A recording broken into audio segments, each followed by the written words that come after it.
La princesse Alina observait l'horizon depuis la plus haute tour de son château, lorsque le ciel s'embrasa soudainement d'une lumière vive. Un phénix légendaire, aux plumes d'or et de feu, survola le royaume avec grâce.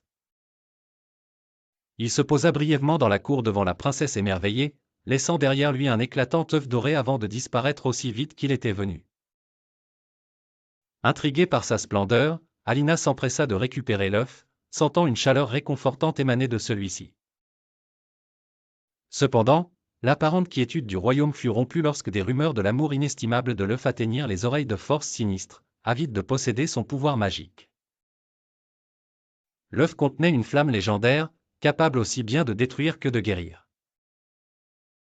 Sachant qu'elle devait agir rapidement, Alina décida de restituer l'œuf au phénix, croyant fermement qu'il appartenait à sa place légitime.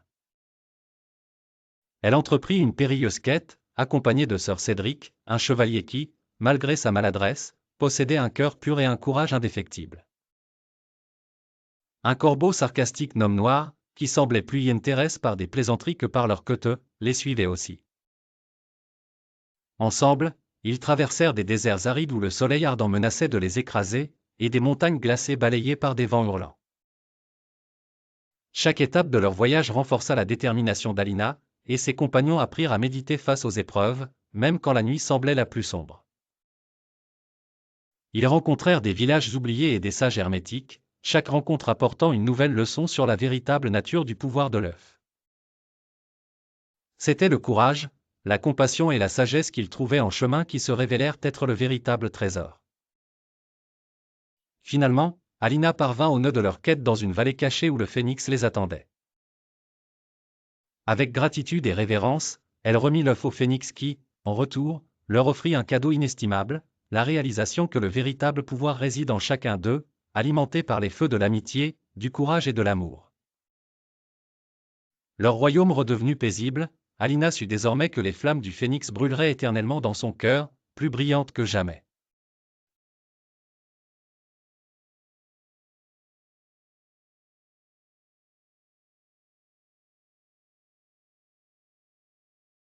Jour.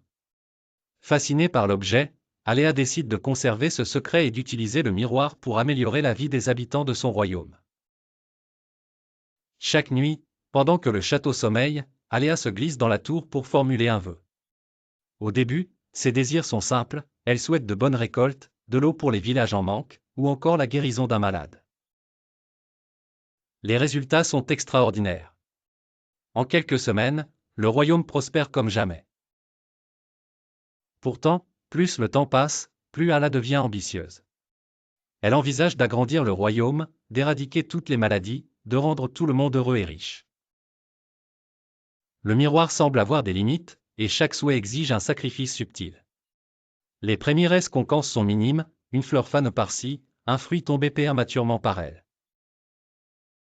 Une nuit, alors qu'elle formule son vœu le plus ambitieux, celui de devenir une reine universellement aimée, le miroir craque avant d'absorber ses paroles et une silhouette mystique apparaît.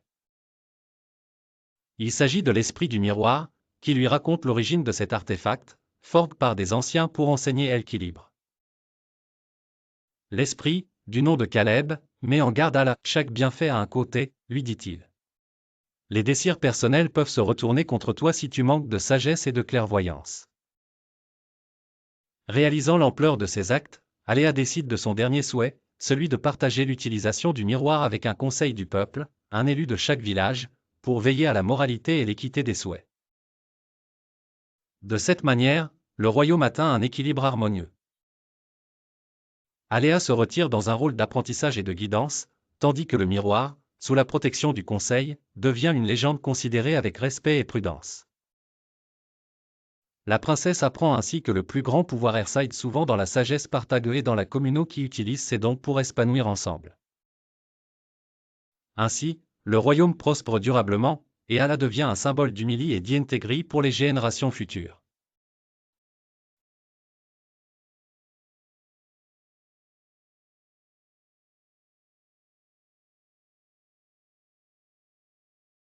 Dans le royaume terrestre de Solaris, la princesse Neva se sentait prisonnière d'un hiver interminable.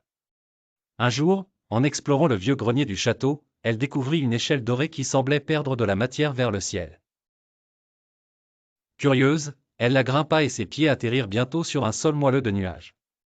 Ici, chaque vent possédait une personnalité propre, le vent de l'ouest, une brise espiègle qui adorait jouer des tours. Le vent du sud, chaud et accueillant, qui soufflait les histoires aux enfants, et le vent d'Ai, traversé d'une douce mélancolie. Cependant, un vent manquait à l'appel, le puissant vent du nord.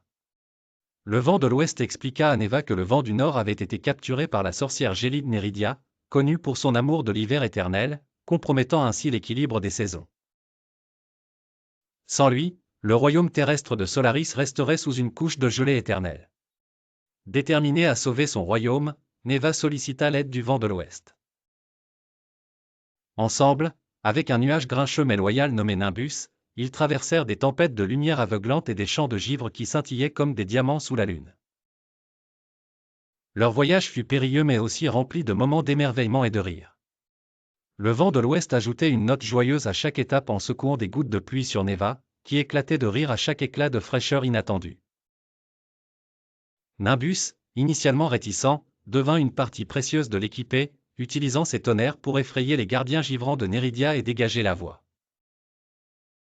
Finalement, après un affrontement dramatique dans le palais glacé de la sorcière, Neva, avec l'aide de ses amis, libéra le vent du nord. Le vent rugit de gratitude et régénéra le cycle naturel des saisons. Le royaume des nuages célébra leur victoire avec un festin aérien, où les vents chantaient et dansaient. De retour à Solaris, la neige fondit, et les fleurs s'épanouirent, accueillant le printemps. Neva aurait toujours un lien spécial avec le royaume des nuages, et elle savait qu'elle pouvait compter sur ses amis venteux pour tout besoin futur. Ainsi, la princesse rentra chez elle, héros du jour, la chaleur de l'été à l'horizon.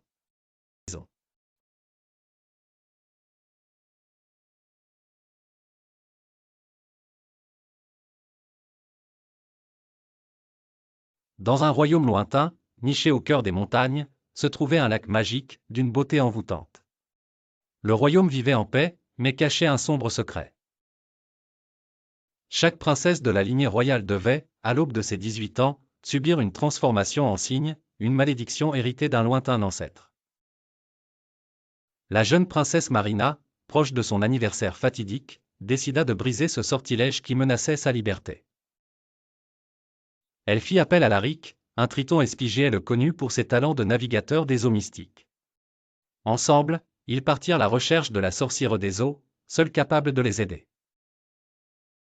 Marina savait que cette sorcière avait été autrefois victime d'une malédiction similaire. L'oracle du royaume racontait que pour briser la malédiction, il fallait retrouver une perle aux pouvoirs immenses cachée au cœur du lac, protégée par des créatures magiques. Marina et Alaric traversèrent des grottes lumineuses, peuplées de poissons aux couleurs chatoyantes, et bravèrent des tempêtes furieuses, guidés uniquement par la lumière des étoiles et leur cœur audacieux. Cependant, leur quête ne fut pas sans obstacle. Des pirates, envotés par des sœurs Ness, telle la recherche de la perle magique. Une bataille féroce s'engagea alors entre le courage de Marina et la ruse des pirates. Grâce au pouvoir que la sorcière avait partagé avec Marina, elle put comprendre le langage des sirènes et négocia un accord fragile mais nécessaire.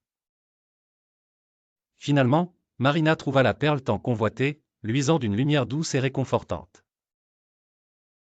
Mais un choix difficile l'attendait, utiliser son pouvoir pour se libérer elle-même, ou le sacrifier pour briser à jamais la malédiction de son royaume. Avec une détermination indéfectible, Marina choisit de libérer son peuple, sacrifiant ainsi son propre désir d'évasion. Au lever du soleil, alors qu'elle sentait la magie du lac l'entourer, elle se transforma en cygne, mais savait qu'elle avait assuré la libère future de son royaume. Son sacrifice fut honneur et chant par tous, et bien que devenue cygne, elle resta jamais un symbole de courage et d'amour véritable pour tout le royaume.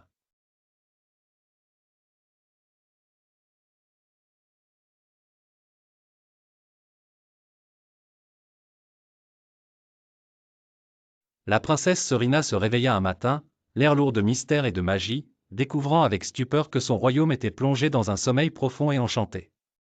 Pas un souffle de vent, pas un cri d'oiseau ne troublait le silence pesant qui enveloppait sa demeure. Elle marcha entre les couloirs silencieux du château, où ses serviteurs et ses parents dormaient paisiblement, figés dans le temps comme des statues de marbre.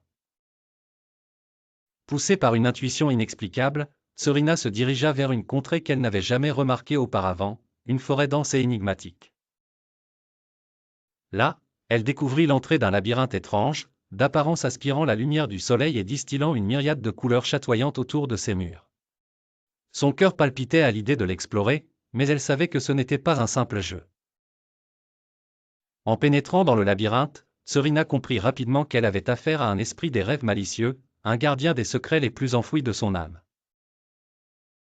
Chaque couloir et détour du labyrinthe semblait anime par sa propre volonté, changeant de forme, bouleversant les souvenirs du passé et hantant par des cauchemars du NANT. La princesse était confrontée à des énigmes magiques, des charades dont les réponses avaient été enfermées dans son cœur depuis des années. Elle devait revisiter des instants qu'elle aurait préféré enfouir, les examiner dans la lumière nue de la vérité. Au fil de ses aventures, elle fut rejointe par une petite souris, étrange compagnon qui lui révéla qu'elle avait été autrefois une puissante reine transformée par un ancien sort. Ensemble, elles cherchaient un chemin. La souris, malicieuse mais sage, chuchotait des conseils, rappelant à Serena que le courage n'est pas l'absence de peur, mais la capacité de la surmonter. En explorant davantage, la princesse découvrit des vérités cachées sur sa famille, des secrets indicibles qui étaient les sentilitresses pour briser l'enchantement pesant sur son royaume. Serena réalisa que les pouvoirs qu'elle détenait en elle étaient bien plus grands qu'elle ne l'avait jamais imaginé. Finalement, elle se tenait debout face au cœur du labyrinthe, armée de la connaissance et de la force qu'elle avait gagnée tout au long de son périple. Elle prononça les mots de libération, et le sort fut bris. Le royaume éveilla la lumière du jour et la princesse Serena fut acclamée, non seulement comme une souveraine avieuse, mais comme une acheronne pleine de courage, consciente de son pouvoir intérieur.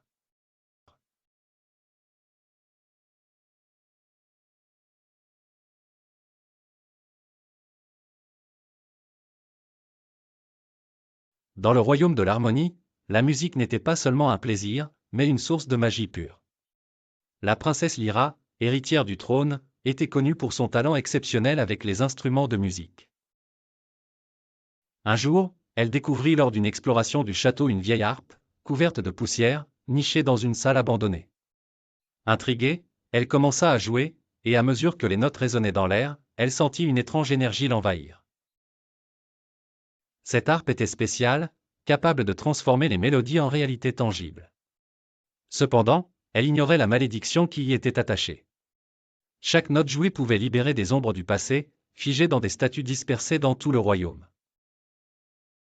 Lors d'une grande fête organisée pour son anniversaire, impatiente de partager sa nouvelle découverte, Lyra monta sur scène et joua une mélodie tirée de la harpe. Les notes évoquaient une beauté indéniable mais il y avait quelque chose de sinistre dans l'air. Soudain, les statues qui ornaient les jardins du palais prirent vie, déchaînant une armée d'ombres sur le royaume. Le ciel s'obscurcit, plongeant l'harmonie dans une nuit éternelle. Parmi les invités, un jeune ménestrel maladroit nommé Finn, connu pour ses balbutiements en public mais aussi pour son courage inattendu, s'approcha de la princesse.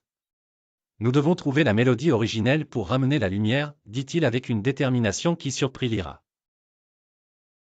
Ensemble, ils s'engagèrent dans une quête à travers le royaume. Leurs pas les menèrent à travers des grottes où des stalactites chantaient des mélodies anciennes et des forêts peuplées d'arbres capables de chanter avec le vent. Chaque épreuve rencontrée renforçait leur résolution. Ce n'était pas seulement la musique qui créerait des miracles, mais le courage et la détermination de ceux qui la manipulaient. Lyra et Finn comprirent que les notes devaient être jouées avec le cœur, et non seulement avec les doigts. Lorsqu'ils trouvèrent enfin la mélodie originelle, une lumière flamboyante traversa le ciel, dissipant les ombres et ramenant le jour éternel à l'harmonie. Le royaume fut sauvé et Lyra apprit que la vraie puissance de la harpe ne résidait pas seulement dans sa magie, mais dans la pureté du cœur de ses musiciens.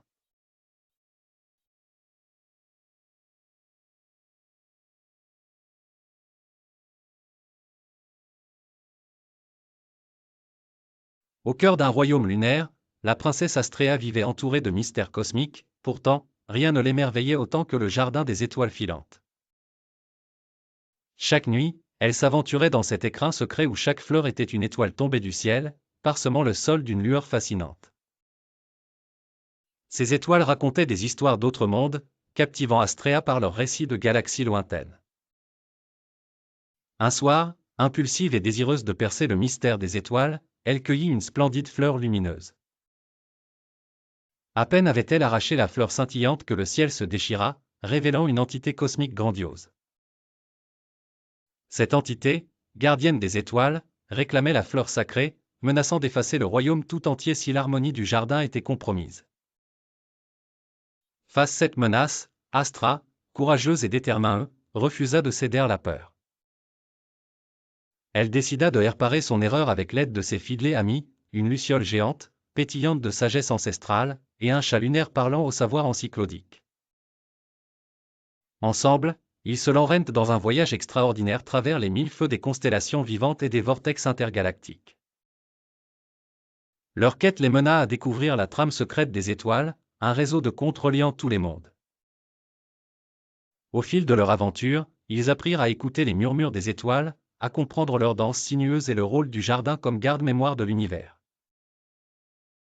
Après maintes péripéties, Astrea, guidée par son intuition et l'amour qu'elle portait à son royaume, réussit à restaurer l'étoile perdue à sa place d'origine.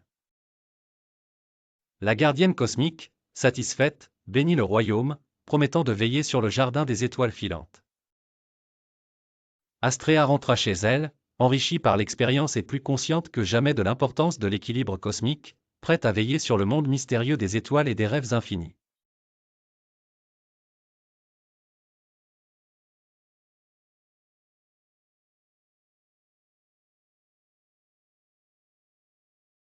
La princesse Kaya vivait dans un royaume entouré de montagnes de cristal, réputé pour produire une mélodie envoûtante sous le vent. Un jour, intriguée par une harmonie particulièrement poignante, Kaya décida de suivre ces notes mystérieuses. Elle traversa des forêts denses et des rivières chantantes pour atteindre les flancs des montagnes étincelantes.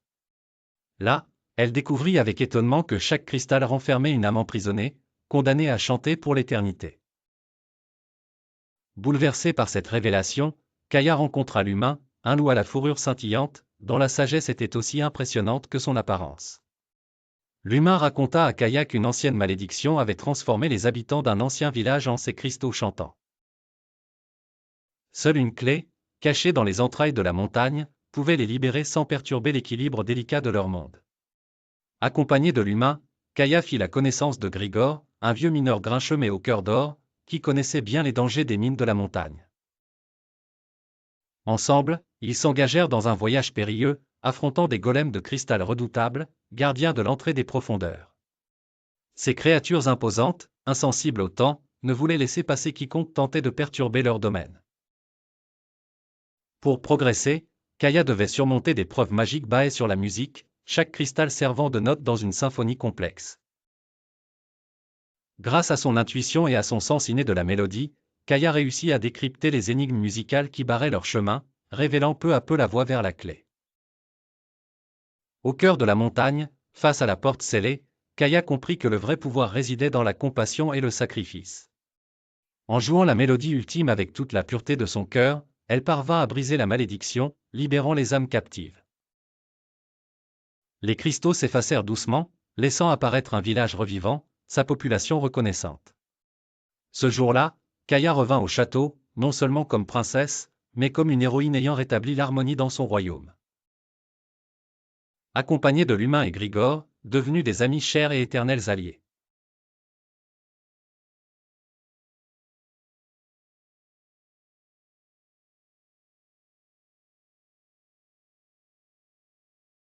La jeune princesse Elira vivait dans un royaume où le ciel n'était qu'un rêve inaccessible. Depuis son plus jeune âge, elle était fascinée par l'idée de voler, mais les cieux lui étaient interdits à cause des dragons mystérieux qui protégeaient un trésor légendaire caché parmi les nuages. Un jour, alors qu'elle se promenait près de la forêt interdite, elle entendit un faible gémissement. Curieuse et inquiète, Elira s'approcha pour découvrir un bébé dragon arc-en-ciel prisonnier d'un piège à magie. Sans hésitation, elle libéra le petit créature de ses entraves. Pour la remercier de l'avoir sauvée, le dragon lui donna une plume aux couleurs éclatantes, magique et spéciale, capable de la faire flotter dans les airs. Ce cadeau inattendu ouvrit une porte secrète dans le destin d'Elira. La nuit suivante, un vieux sage apparut en rêve pour lui révéler qu'elle était en fait liée par une prophétie ancienne aux dragons eux-mêmes, elle était destinée à restaurer l'harmonie entre les hommes et les dragons, et à les libérer de la peur qui assombrissait le royaume. Accompagné de son nouvel ami, le dragon arc-en-ciel qu'elle nomma Arco, Elira se lança dans un voyage incroyable.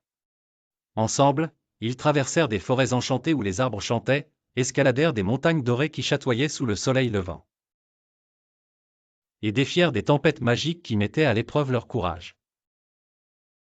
À chaque étape, Elira devait prouver non seulement sa bravoure, mais aussi la pureté de son cœur. Les dragons du ciel, autrefois craints, commencèrent à lui faire confiance et à la suivre dans sa quête.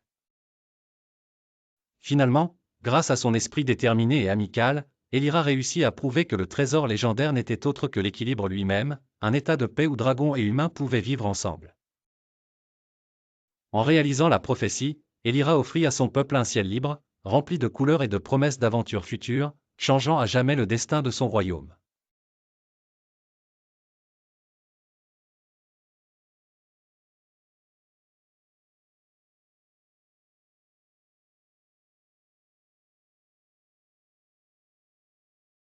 Dans un petit village près de la mer vivait Ella, une jeune fille curieuse avec des yeux étoilés et une imagination débordante. Ella adorait les histoires que lui racontait son grand-père sur les profondeurs mystérieuses de l'océan. Un jour, elle décida de partir à l'aventure pour découvrir ce que cachait le monde sous-marin. Équipée de son masque de plongée et de ses palmes, Ella plongea dans la mer. Elle se retrouva dans un monde de couleurs, rempli de poissons aux teintes éclatantes et de coraux fluorescents. En explorant, elle découvrit une vieille épave recouverte d'algues. Curieuse, elle décida de s'en approcher. À l'intérieur de l'épave, Ella trouva un coffre rempli de pièces d'or et de bijoux. Cependant, elle n'était pas seule. Un groupe de dauphins s'approcha d'elle, mené par un dauphin nommé Splash. Au lieu de se sentir menacée, Ella choisit de sourire et de tendre la main. Les dauphins, curieux eux aussi, l'entourèrent joyeusement. Splash lui montra comment jouer à des jeux dans l'eau, et ensemble ils s'amusaient à sauter hors de l'eau et à exécuter des figures. Ella réalisa rapidement que les dauphins lui montraient un autre trésor, encore plus précieux que l'or, la valeur de l'amitié et de la coopération. Ensemble, ils nettoyèrent l'épave des algues pour en faire un havre accueillant pour les poissons et les créatures marines. Ella apprit à parler le langage des dauphins, composé de sifflements et de clics, et devint amie avec de nombreux habitants de la mer, dont une tortue sage nommée Muriel et un poisson clown espiègle appelé Zigzag. Grâce à ses nouveaux amis, Ella découvrit l'importance de prendre soin de la mer et de tous ses habitants. Quand elle remonta à la surface, elle était heureuse d'avoir gagné non seulement des trésors tangibles mais aussi des souvenirs précieux et de véritables amis. De retour chez elle, Ella raconta ses aventures à son grand-père, qui sourit avec fierté. Ella comprit ainsi que l'amitié et la coopération sont les plus grands trésors que l'on puisse trouver, même dans les endroits les plus inattendus.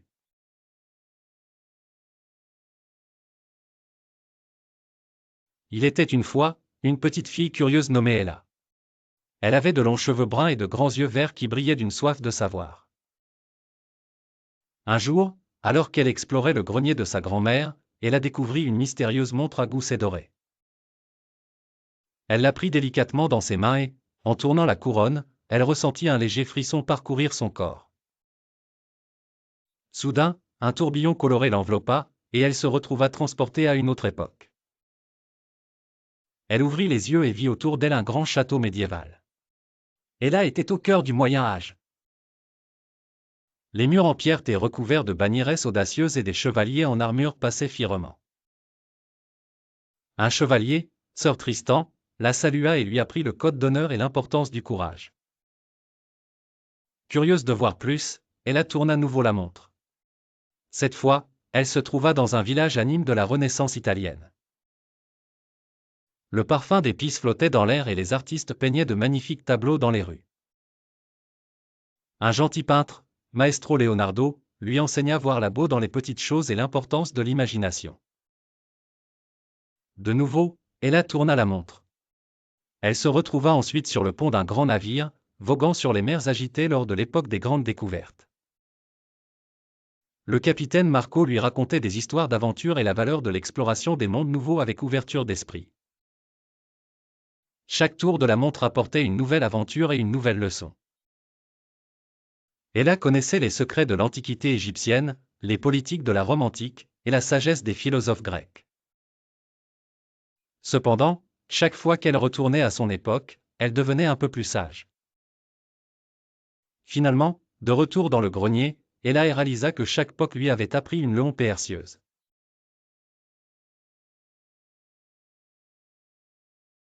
Dans une forêt dense et mystérieuse, une jeune fille prénommée Élodie errait souvent pour échapper à un quotidien où elle se sentait incomprise et négligée par ses proches.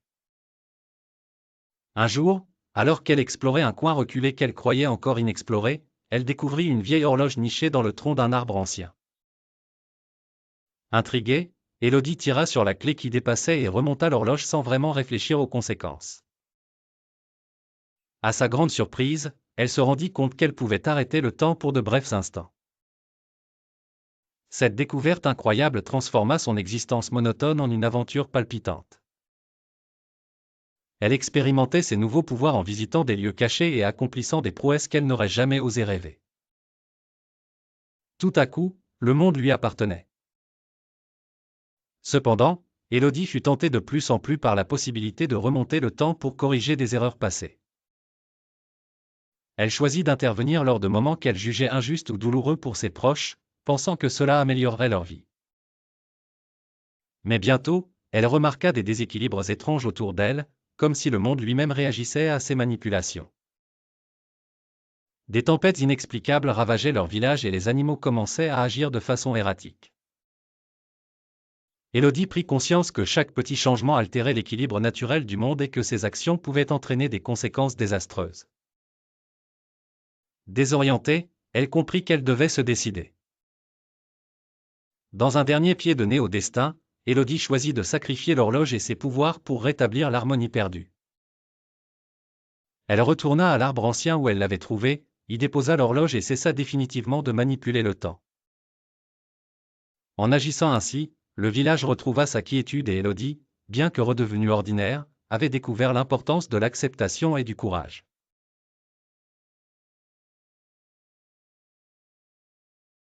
Un soir d'été, les ruelles de la petite ville de Luminaville s'illuminaient de 1000 couleurs. Le festival des lanternes était un événement attendu par tous avec impatience et une grande joie flottait dans l'air. Et là, une fillette curieuse et pleine d'esprit, adorait ce moment de l'année où les lampions scintillaient comme des étoiles tombées du ciel. Alors qu'elle se promenait avec ses amis, en savourant une barbe à papa rose, elle remarqua quelque chose d'inhabituel. Sous l'une des plus grandes lanternes du village, un groupe de personnes s'animait en discutant très sérieusement. Et là, avec son grand cœur, ne put s'empêcher de s'approcher pour écouter de quoi il s'agissait. Il semblait que quelqu'un avait renversé par inadvertance un stand de souvenirs précieux appartenant à Monsieur Lee, un vieil artisan du village. Les objets brillaient savaient provoquer une grande dispute, chacun accusant l'autre d'avoir causé l'incident. L'atmosphère autrefois joyeuse du festival risquait de se transformer en tristesse et en colère. Hélas, avec elle devait agir avant que les choses ne s'enveniment davantage. Elle rassembla ses amis et ensemble, ils proposèrent de mener une enquête pour découvrir la vérité. Armés de leur courage et de leur sens de l'observation, ils commencèrent à interroger les participants du festival qui avaient été témoins de la scène. Petit à petit, les enfants découvrirent que le vent, soufflant plus fort que d'habitude, avait été le véritable coupable. Un couple se querellant proximi avait fait tomber une grosse couverture sur le stand, entraînant malencontreusement les objets par terre. Et là, avec sa douce voix, expliqua leur découverte au groupe d'adultes qui se disputaient encore. Elle les encouragea à pardonner leurs malentendus et à coexister comme la belle communauté qu'ils étaient. Émus par sa sagesse, les adultes suivirent son conseil et ensemble, ils réparèrent les objets cassés. Le festival retrouva son éclat. Ella avait non seulement résolu un mystère, mais elle avait aussi montré l'importance de la coopération et de la résolution pacifique des conflits. Sa gentillesse et son esprit de médiatrice lui valurent l'admiration de ses proches, et elle retourna profiter des lanternes en souriant, le cœur léger et le pas dansant.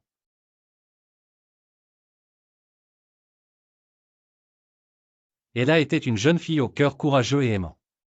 Elle habitait dans un petit village entouré de forêts mystérieuses et de cieux étoilés. Un soir, alors qu'elle contemplait les étoiles, Ella eut une idée brillante, organiser un grand bal, ouvert à tous, où chaque étoile du ciel pourrait se transformer en une aventure unique et magique. Les villageois étaient un peu sceptiques au début. Un bal avec des étoiles? Cela semblait, pour le moins, inhabituel. Mais Ella avait du charme et du courage, et elle réussit à convaincre ses amis.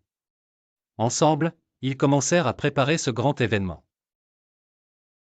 Les enfants fabriquèrent des lanternes magiques, les adultes cuisinrent des délices sucrées et salées, et tout le monde contribua à décorer la grande clairière de la forte où le bal aurait lieu. La nuit tombait, le bal commença. L'étoile, curieuse et joyeuse, descendirent une du ciel, chacune apportant un éclat particulier et une aventure découvrir. L'une d'elles, brillante et vive, invita Ella à danser jusque la cime des arbres, lui montrant la beau cache des fortesses la nuit. Une autre, d'une douce lueur argent, emmena les enfants au bord d'une rivière en chant, leur enseignant comment écouter le murmure de l'eau et découvrir des secrets anciens. À chaque nouvelle danse, les étoiles révélaient des leçons précieuses, comment surmonter la peur de l'inconnu, l'importance de l'amitié sincère, et la force incroyable que peut avoir le travail en équipe. Les gens riaient, dansaient, et partageaient des histoires avec les étoiles, découvrant que la magie véritable résidait dans les souvenirs qu'ils créaient ensemble. Le bal dura toute la nuit, et lorsque le premier rayon du soleil apparut, les étoiles regagnèrent doucement leur place dans le ciel, promettant de revenir un jour. Pour Ella et ses amis, cette nuit magique serait toujours gravée dans leur cœur, pleine de leçons et de moments de joie partagés. Ainsi, Ella ne s'était pas contentée d'organiser un bal, elle avait ouvert les cœurs de son village à la merveille des étoiles, enseignant à tous que la persévérance et l'amitié sont les plus puissantes des magies.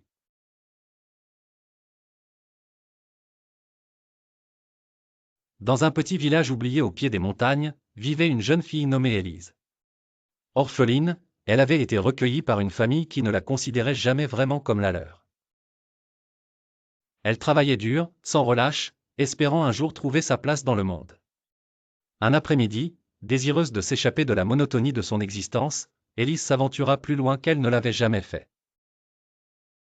Elle découvrit une rivière cachée, oubliée par le temps, bordée de grands arbres aux branches touffues. Tandis qu'elle se reposait, ses yeux furent attirés par une lumière étrange flottant sur l'eau paisible. Curieuse, elle s'approcha et tendit la main pour la toucher. Dès ce contact, Élise fut enveloppée d'une douce chaleur et son corps tout entier se transforma. Elle devint lumineuse, comme composée de la même pureté que la lumière de la rivière. Soudain, elle pouvait entendre les pensées des animaux et des plantes autour d'elle.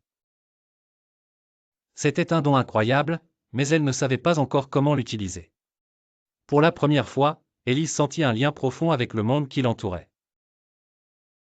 Convaincue que ce pouvoir était une bénédiction, elle décida de l'utiliser pour aider les villageois. En entendant leurs pensées secrètes, elle commença par de petites actions. Aider un fermier à résoudre un conflit avec ses voisins, guider une enfant perdue dans la forêt, ou encore apaiser un couple en désaccord. Cependant, à chaque bienfait qu'elle réalisait, des conséquences inattendues se produisaient. Les relations qu'elle pensait renforcer devenaient tendues, et les conflits semblaient s'aggraver malgré ses bonnes intentions. Élise comprit alors qu'il ne suffisait pas d'avoir de bonnes intentions, il fallait aussi comprendre les besoins et les sentiments de chacun. Décidée à percer le mystère de son don, Élise retourna souvent à la rivière. Elle découvrit grâce aux pensées murmurées par le vent et l'eau que la lumière était un héritage ancien, destiné à enseigner la sagesse à celui qui saurait l'écouter. Elle comprit que ses actions devaient être menées avec compassion et discernement. Avec le temps, Élise apprit à équilibrer ses choix et à utiliser son don avec soin. La rivière cachait le secret d'un pouvoir ancien, mais elle était aussi un miroir de son propre désir de comprendre et de changer le monde. Elle réalisa que la véritable lumière résidait dans le cœur de chacun, prête à être révélée à ceux qui osaient la toucher.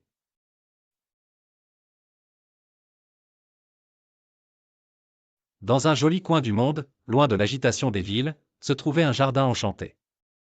Ce n'était pas un jardin ordinaire, mais un lieu magique où chaque plante et créature avait une voix. Un jour, une petite fille nommée Ella décida d'explorer cet endroit fascinant. Curieuse et aventurière, Ella aimait apprendre de nouvelles choses et rêvait souvent de trouver des mystères cachés. Dès qu'elle posa le pied dans le jardin, elle sentit l'air frais et légèrement parfumé des fleurs multicolores. Elle avança avec précaution, ne voulant rien déranger. Soudain, Ella entendit un doux chuchotement provenant d'un massif de roses. « Bonjour, Ella, dit une rose éclatante. Nous sommes ravis de te rencontrer. Veux-tu découvrir notre monde, demanda la rose avec un sourire. Merveilleux, Ella acquia, ses yeux brillants d'enthousiasme. Les roses lui parleraient des abeilles qui dansaient de fleur en fleur, collectant du nectar essentiel pour la survie des plantes. Les abeilles sont nos amies, expliqueraient-elles. Elles nous aident à grandir et à embellir le monde. En continuant son chemin, Ella rencontra un vieux CH majestueux. Salut, petite, gronda-t-il doucement. Je suis ici depuis des siècles et j'ai vu le monde changer. C'est important de prendre soin de nous, les arbres, car nous vous offrons de l'ombre, de l'oxygène et une maison pour les oiseaux. Plus tard, un papillon aux ailes brillantes s'approcha d'elle et se posa délicatement sur son épaule. Tout ici a besoin d'amour et de respect, murmura-t-il. Lorsque les humains prennent soin de la nature prend soin d'eux en retour. Ella passa toute la journée écouter les plantes et les créatures, apprenant de précieuses leçons sur le respect et la protection de la nature. Lorsqu'elle quitta le jardin en chant, elle se promit de partager tout ce qu'elle avait appris pour que chacun comprenne quel point il est crucial de préserver cette plante merveilleuse. Et ainsi, la petite Ella devint la gardienne de la nature, inspirant tout ce qu'elle rencontrait par son amour du monde naturel.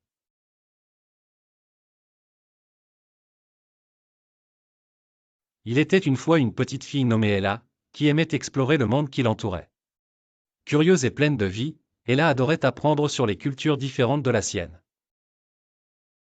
Un beau matin, sa maîtresse d'école Madame Dupont annonça une surprise, une semaine thématique où chaque jour serait dédié à la découverte d'une culture différente. Ella était impatiente de participer. Le premier jour, c'était la journée de la culture indienne. Les salles de classe étaient décorées de guirlandes colorées et de motifs de mandala.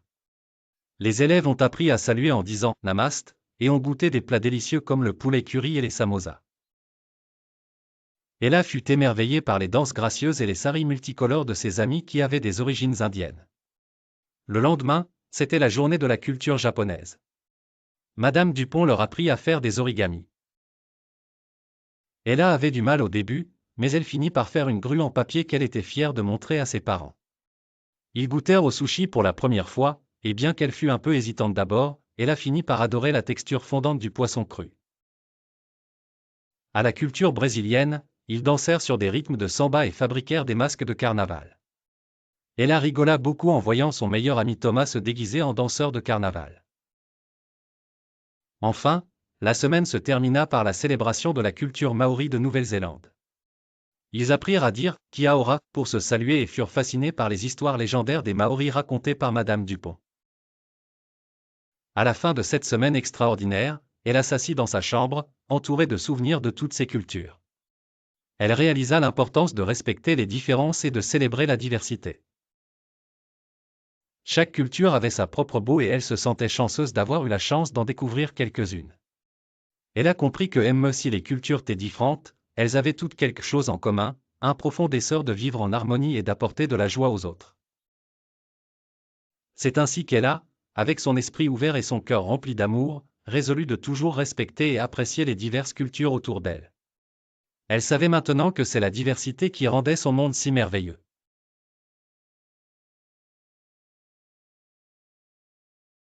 Il était une fois, dans un petit village entouré de forêts enchantées, une jeune fille nommée Ella. Ella n'était pas une fille ordinaire, elle avait le pouvoir d'exaucer des vœux. Chaque fois qu'elle fermait les yeux et soufflait sur un pissenlit, le vœu qu'elle formulait devenait réalité. Son cœur pur et son désir d'aider autrui faisaient que ses vœux apportaient toujours amour et bonheur autour d'elle. Un jour, Ella marchait à travers la forêt quand elle entendit des pleurs. Elle découvrit un renard pris dans un piège. Sans hésiter, Ella ferma les yeux et fit un vœu. Aussitôt, les cordes du pigeon se détachèrent et le renard fut libre. Il la remercia chaleureusement en disant « Oh, gentille Ella, un jour, je te rendrai l'appareil. » Plus tard, Ella rencontra une vieille dame dont le jardin ne poussait plus. La terre était séchée et les graines refusaient de germer. Ella savait quoi faire. Elle souffla délicatement sur un pissenlit et, en un clin d'œil, le jardin était en pleine floraison, couverts de fleurs colorées. La vieille dame était aux anges et invita Ella à revenir prendre le thé à chaque printemps. Chaque vœu d'Ella était une nouvelle aventure. Que ce soit pour réparer le toit d'une maison battue par les tempêtes ou pour retrouver un chaton perdu dans la neige, Ella ne reculait jamais devant l'occasion d'aider. Un soir, alors qu'Ella se reposait près d'une rivière, elle aperçut une étoile filante. Elle se dit, « Je voudrais que tout le monde puisse être aussi heureux que je le suis. »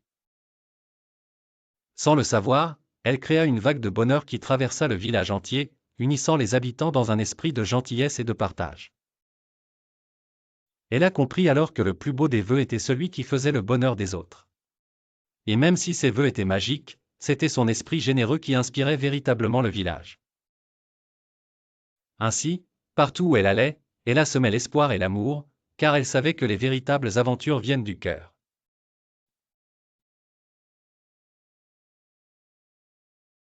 Il était une fois un joli petit village niché au pied d'une grande montagne, appelé Mont Sérénité. Dans ce village vivait une fillette ingénieuse nommée Ella. Ella était connue pour son esprit créatif et son utilisation astucieuse de la magie pour créer des inventions extraordinaires qui aidaient les villageois. Un jour, un problème étrange surgit au village. Le ruisseau qui fournissait de l'eau fraîche aux habitants commença à s'assécher. Les villageois étaient inquiets, car sans eau, leur jardin allait mourir et leurs animaux risquaient de souffrir. Tout le monde se tourna vers Ella, espérant qu'elle pourrait trouver une solution. Ella réfléchit longuement à la situation, puis une idée brillante lui vint à l'esprit. Elle se mit immédiatement au travail dans son atelier, mélangeant des ingrédients mystérieux et invoquant des sorts. Après des heures d'incantation, elle créa l'Aquabrille, une machine magique capable de capter l'humidité de l'air pour la transformer en eau pure. Curieux et impatients, les villageois se rassemblèrent pour voir son invention à l'œuvre. Ella installa l'Aquabrille près du ruisseau asséché et activa la machine. En un rien de temps, des gouttelettes d'eau comorrente apparaissèrent dans l'air, se rassemblant pour former un ruisseau d'eau fracchée qui serpenta à travers le village. Les villageois applaudirent, stupéfaits et ravis par son génie. Grâce à l'astuce et à la détermination d'Ella, Mont Sérénité retrouva son eau précieuse. Les jardins refleurirent, les animaux burent à satiété et les villageois purent vivre paisiblement. Ella continua de créer d'autres inventions magiques, faisant ainsi prospérer le village. Sa créativité et sa détermination inspirèrent tous ceux qui croisèrent son chemin, prouvant qu'avec un peu de magie et beaucoup de cœur, tout problème pouvait être surmonté.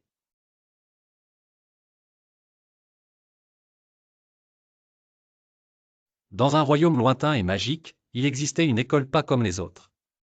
Cette école était réservée aux créatures fantastiques, dragons, fées, sirènes, loups-garous et bien d'autres encore. Parmi eux se trouvait Cendrillon, une jeune fille pas tout à fait comme les autres. Ses amis de l'école l'appelaient « Cendry l'éclat » en raison de ses magnifiques pantoufles de verre éclatant. L'école avait pour objectif d'enseigner à chaque élève à accepter et à célébrer ses différences uniques. Chaque créature possédait un don particulier qu'elle devait apprendre à utiliser pour le bien.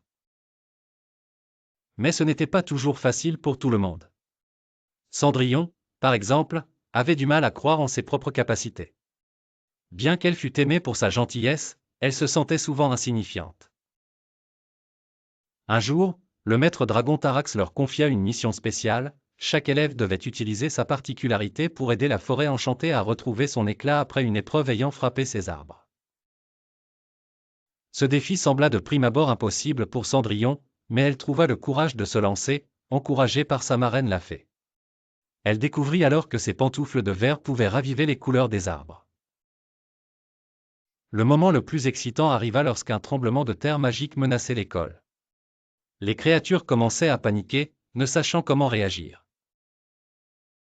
C'est à ce moment-là que Cendrillon, avec la bravoure d'une héroïne, éclaira le chemin de sortie grâce à ses chaussures étincelantes, guidant chacun vers un endroit sûr. Ses amis réalisèrent à quel point sa différence avait fait toute la différence. Finalement, Cendry l'éclat fut reconnue par tous comme une héroïne. Elle comprit que l'acceptation de ces différences était une force inestimable. À travers son aventure, chaque enfant apprit l'importance de la tolérance et du respect des différences. L'école pour créatures fantastiques est un lieu magique où l'on enseigne non seulement les pouvoirs magiques, mais aussi l'art d'être soi-même et de respecter autrui. C'est une leçon que tous les enfants peuvent prendre à cœur, célébrer ces différences rend le monde plus joli et plus fort. Dans un royaume enchanté, vivait une jeune fille prénommée Cendrillon. Mais ce n'était pas l'histoire classique que vous connaissez déjà. Notre Cendrillon était curieuse et pleine de rêves d'aventure. Un jour, en explorant le grenier de son château, elle découvrit une carte ancienne qui menait à un mystérieux labyrinthe magique. Intriguée, elle décida de partir à l'aventure. Le labyrinthe était immense, avec des haies en spirale et des chemins changeants. À chaque tournant, elle rencontrait un défi différent et une leçon de vie à apprendre. Au premier croisement, elle rencontra un gentil hérisson nommé Édouard, qui lui apprit l'importance de la patience. Rien ne sert de courir, il faut savoir attendre, disait-il en roulant lentement sa petite boule de piquant. Plus loin, elle rencontra un arbre parlant qui lui expliqua les vertus de la persévérance. Les branches chargées de fruits lui offraient un conseil, les grandes choses prennent du temps, ne te décourage pas. Armée de ces paroles sages, Cendrillon poursuivit son chemin avec détermination. Un peu plus tard, elle découvrit une mare aux grenouilles corales qui chantaient en harmonie. Elles lui apprirent le pouvoir du travail d'équipe et de l'harmonie. Ensemble, nous créons la plus belle des musiques, croassait-elle en souriant.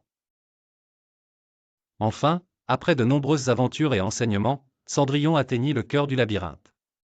Là, elle trouva un magnifique jardin, symbole de tous les efforts et des leçons apprises.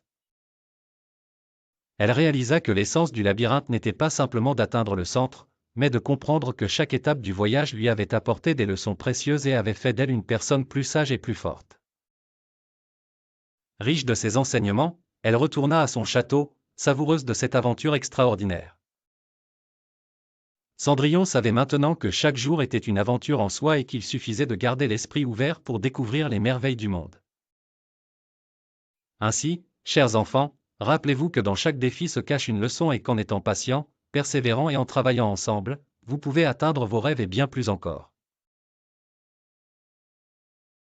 Il était une fois, dans un monde magique, une école très spéciale, l'école pour créatures fantastiques. Cette école accueillait toutes sortes de créatures, des dragons, des licornes, des fées, et même quelques créatures mystérieuses dont personne n'avait jamais entendu parler. Chaque créature venait avec ses uniques et ses différences, qu'elle devait apprendre à accepter et à apprécier. Parmi ses élèves, il y avait une charmante jeune dragonne nommée Cendrillon.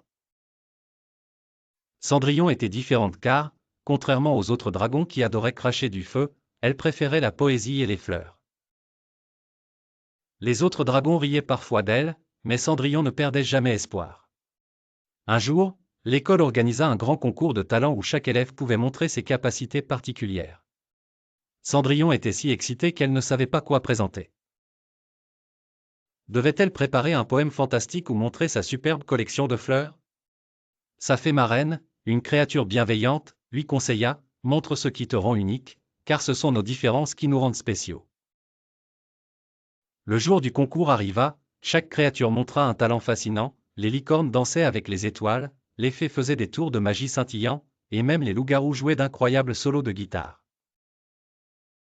Quand ce fut au tour de Cendrillon, elle prit une grande respiration et récita son poème tout en arborant un bouquet des plus belles fleurs que l'on n'aurait jamais vues. À la fin de sa performance, un silence respectueux s'installa, suivi d'un tonnerre d'applaudissements. Les autres dragons se rendirent compte de la beauté des mots de Cendrillon et de l'harmonie de ses fleurs.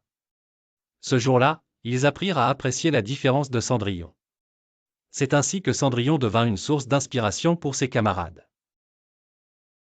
Grâce à elle, l'école pour créatures fantastiques était un peu plus soudée, et chacun sut que les différences de l'un et de l'autre donnaient de la richesse à la vie. Le conseil que les enfants pouvaient en tirer était simple mais essentiel, accepte qui tu es et respecte les autres, car chacun a quelque chose d'unique à offrir. N'oublie jamais que respecter les différences des autres rend le monde plus beau et plus intéressant. Et surtout, sois courageux et fier de ce qui te rend unique. Il était une fois, caché au fond d'une forêt verdoyante, un village secret appelé Arboria. Ce village était spécial car seulement les enfants qui croyaient en la magie de la nature pouvaient le découvrir. Parmi eux, une petite fille nommée Mia, aussi gentille et douce que Cendrillon, et un peu rêveuse. Un jour, en se promenant près de sa cabane préférée, Mia aperçut quelque chose d'étrange. Les fleurs fanées, les ruisseaux asséchés et les animaux tristes ne ressemblaient en rien au village enchanté qu'elle connaissait. Inquiète, elle courut avertir ses amis. Tous les enfants du village se réunirent pour parler de ce qui se passait.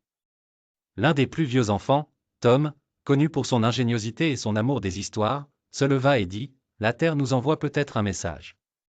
Il est temps pour nous d'agir et de devenir les gardiens de la nature. » Pour aider Arboria, Mia et ses amis décidèrent de nettoyer le ruisseau, de planter de nouvelles graines, et de confectionner des abris pour les animaux. Ils transformèrent leur inquiétude en énergie positive, tout en s'amusant. Chaque jour, ils s'investissaient un peu plus pour redonner vie à leur précieux village. Lors d'une nuit étoilée, alors que Mia observait des lucioles danser autour d'un grand chêne, elle entendit une douce voix murmurer « Merci de prendre soin de notre maison, jeune enfant. Vous avez rétabli l'équilibre. » Mia réalisa alors que leurs efforts avaient non seulement sauvé Arboria, mais aussi enseigné une leçon précieuse sur l'importance de respecter et de protéger la nature. Ensemble, ils avaient prouvé que même de petits gestes pouvaient avoir un grand impact. Et à partir de ce jour, tous les enfants firent le vœu de devenir les gardiens de chaque recoin d'Arboria, partageant leurs aventures avec d'autres enfants des villages voisins qui, à leur tour, se mirent à prendre soin de la terre. Alors, chers enfants, la prochaine fois que vous voyez un arbre majestueux ou entendez le chant joyeux d'un oiseau, souvenez-vous que la nature est aussi sensible que nous. Prenez en soin, et elle vous offrira 1000 merveilles en retour. Il était une fois, dans l'immensité de l'espace, une petite fusée nommée Stella. Stella avait pour mission de visiter toutes les planètes de notre système solaire. Avant de partir, la sage planète Terre lui avait rappelé une chose importante, rencontrer ses voisins célestes lui réserverait des surprises et des leçons précieuses sur l'amitié et la coopération. Sa première escale fut sur Mercure, où la planète lui enseigna que même les plus petites peuvent impressionner par leur force et leur vitesse. Mercure conseilla à Stella d'être toujours confiante en elle-même, peu importe sa taille ou sa rapidité. Ensuite, Stella vola jusqu'à Vénus. Cette planète brillante lui expliqua l'importance de briller de l'intérieur et d'être fidèle à son cœur. Sur Vénus, Stella apprit à exprimer ses émotions et à les partager avec ses amis. Arrivant sur la majestueuse Terre, Stella comprit l'importance de prendre soin de son foyer et de ses amis. La planète bleue offrit à Stella une leçon sur la coopération et le partage des responsabilités. Stella poursuivit son périple vers Mars, où elle fit la rencontre des Martiens amicaux. Ils lui montrèrent comment surmonter les différences pour travailler ensemble. Stella comprit qu'en acceptant chaque individualité, on pouvait accomplir beaucoup plus. Durant son passage près de Jupiter, Stella fut émerveillée par ses tempêtes et ses bandes colorées. Jupiter lui enseigna que rester calme au cœur de la tempête, vraie ou métaphorique, est une clé essentielle dans les relations d'amitié. Près de Saturne, avec ses magnifiques anneaux, Stella apprit l'importance de la beauté intérieure et extérieure. Saturne lui rappela que ce qui compte le plus, c'est ce qui est à l'intérieur, même si on a l'air impressionnant de l'extérieur. Uranus lui parla de la valeur de voir le monde sous différents angles. Pendant qu'elle tournait, Uranus lui dit de rester ouverte aux nouvelles idées et aux perspectives d'autrui. Enfin, Neptune, la mystérieuse, lui raconta l'importance de la patience et de la persévérance. Stella comprit que certaines choses précieuses prennent du temps pour être découvertes et appréciées. La fusée Stella revint finalement à la maison, le cœur rempli de nouvelles leçons. Elle avait appris que l'amitié et la coopération sont essentielles, et que chaque planète a quelque chose de précieux à enseigner.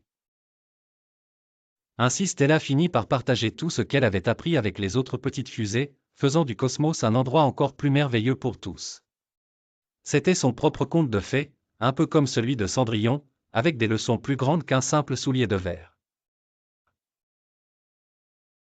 Il était une fois, caché au cœur d'une grande forêt, un village secret appelé Verdelon. Ce village était spécial car seuls les enfants au bon cœur pouvaient le découvrir.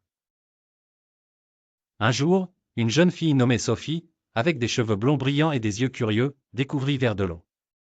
Elle était guidée par un papillon lumineux qui flottait devant elle, comme une étoile filante. À son arrivée à Verdelon, Sophie rencontra un écureuil nommé Pickwick, qui était le gardien du village. Pickwick expliqua à Sophie que même si Verdelon était enchanté, il avait besoin de soins et d'amour pour fleurir. Notre village dépend de la nature, expliqua-t-il. Nous devons le protéger et ne jamais le négliger. Sophie, avec l'aide de ses nouveaux amis un hibou sage nommé Ululu, un lapin facétieux appelé Fripon, et Mina, une fée minuscule décida d'aider. Rapidement, ils se mirent à nettoyer les ruisseaux, planter des arbres et protéger les habitats des oiseaux. Mais un jour, un immense nuage noir apparut au-dessus de Verdelon.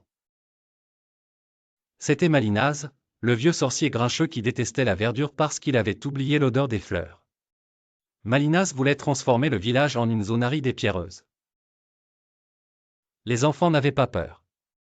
Ensemble, ils eurent l'idée de chanter la chanson de la nature, une chanson magique que tous les anciens enfants de Verdelon connaissaient.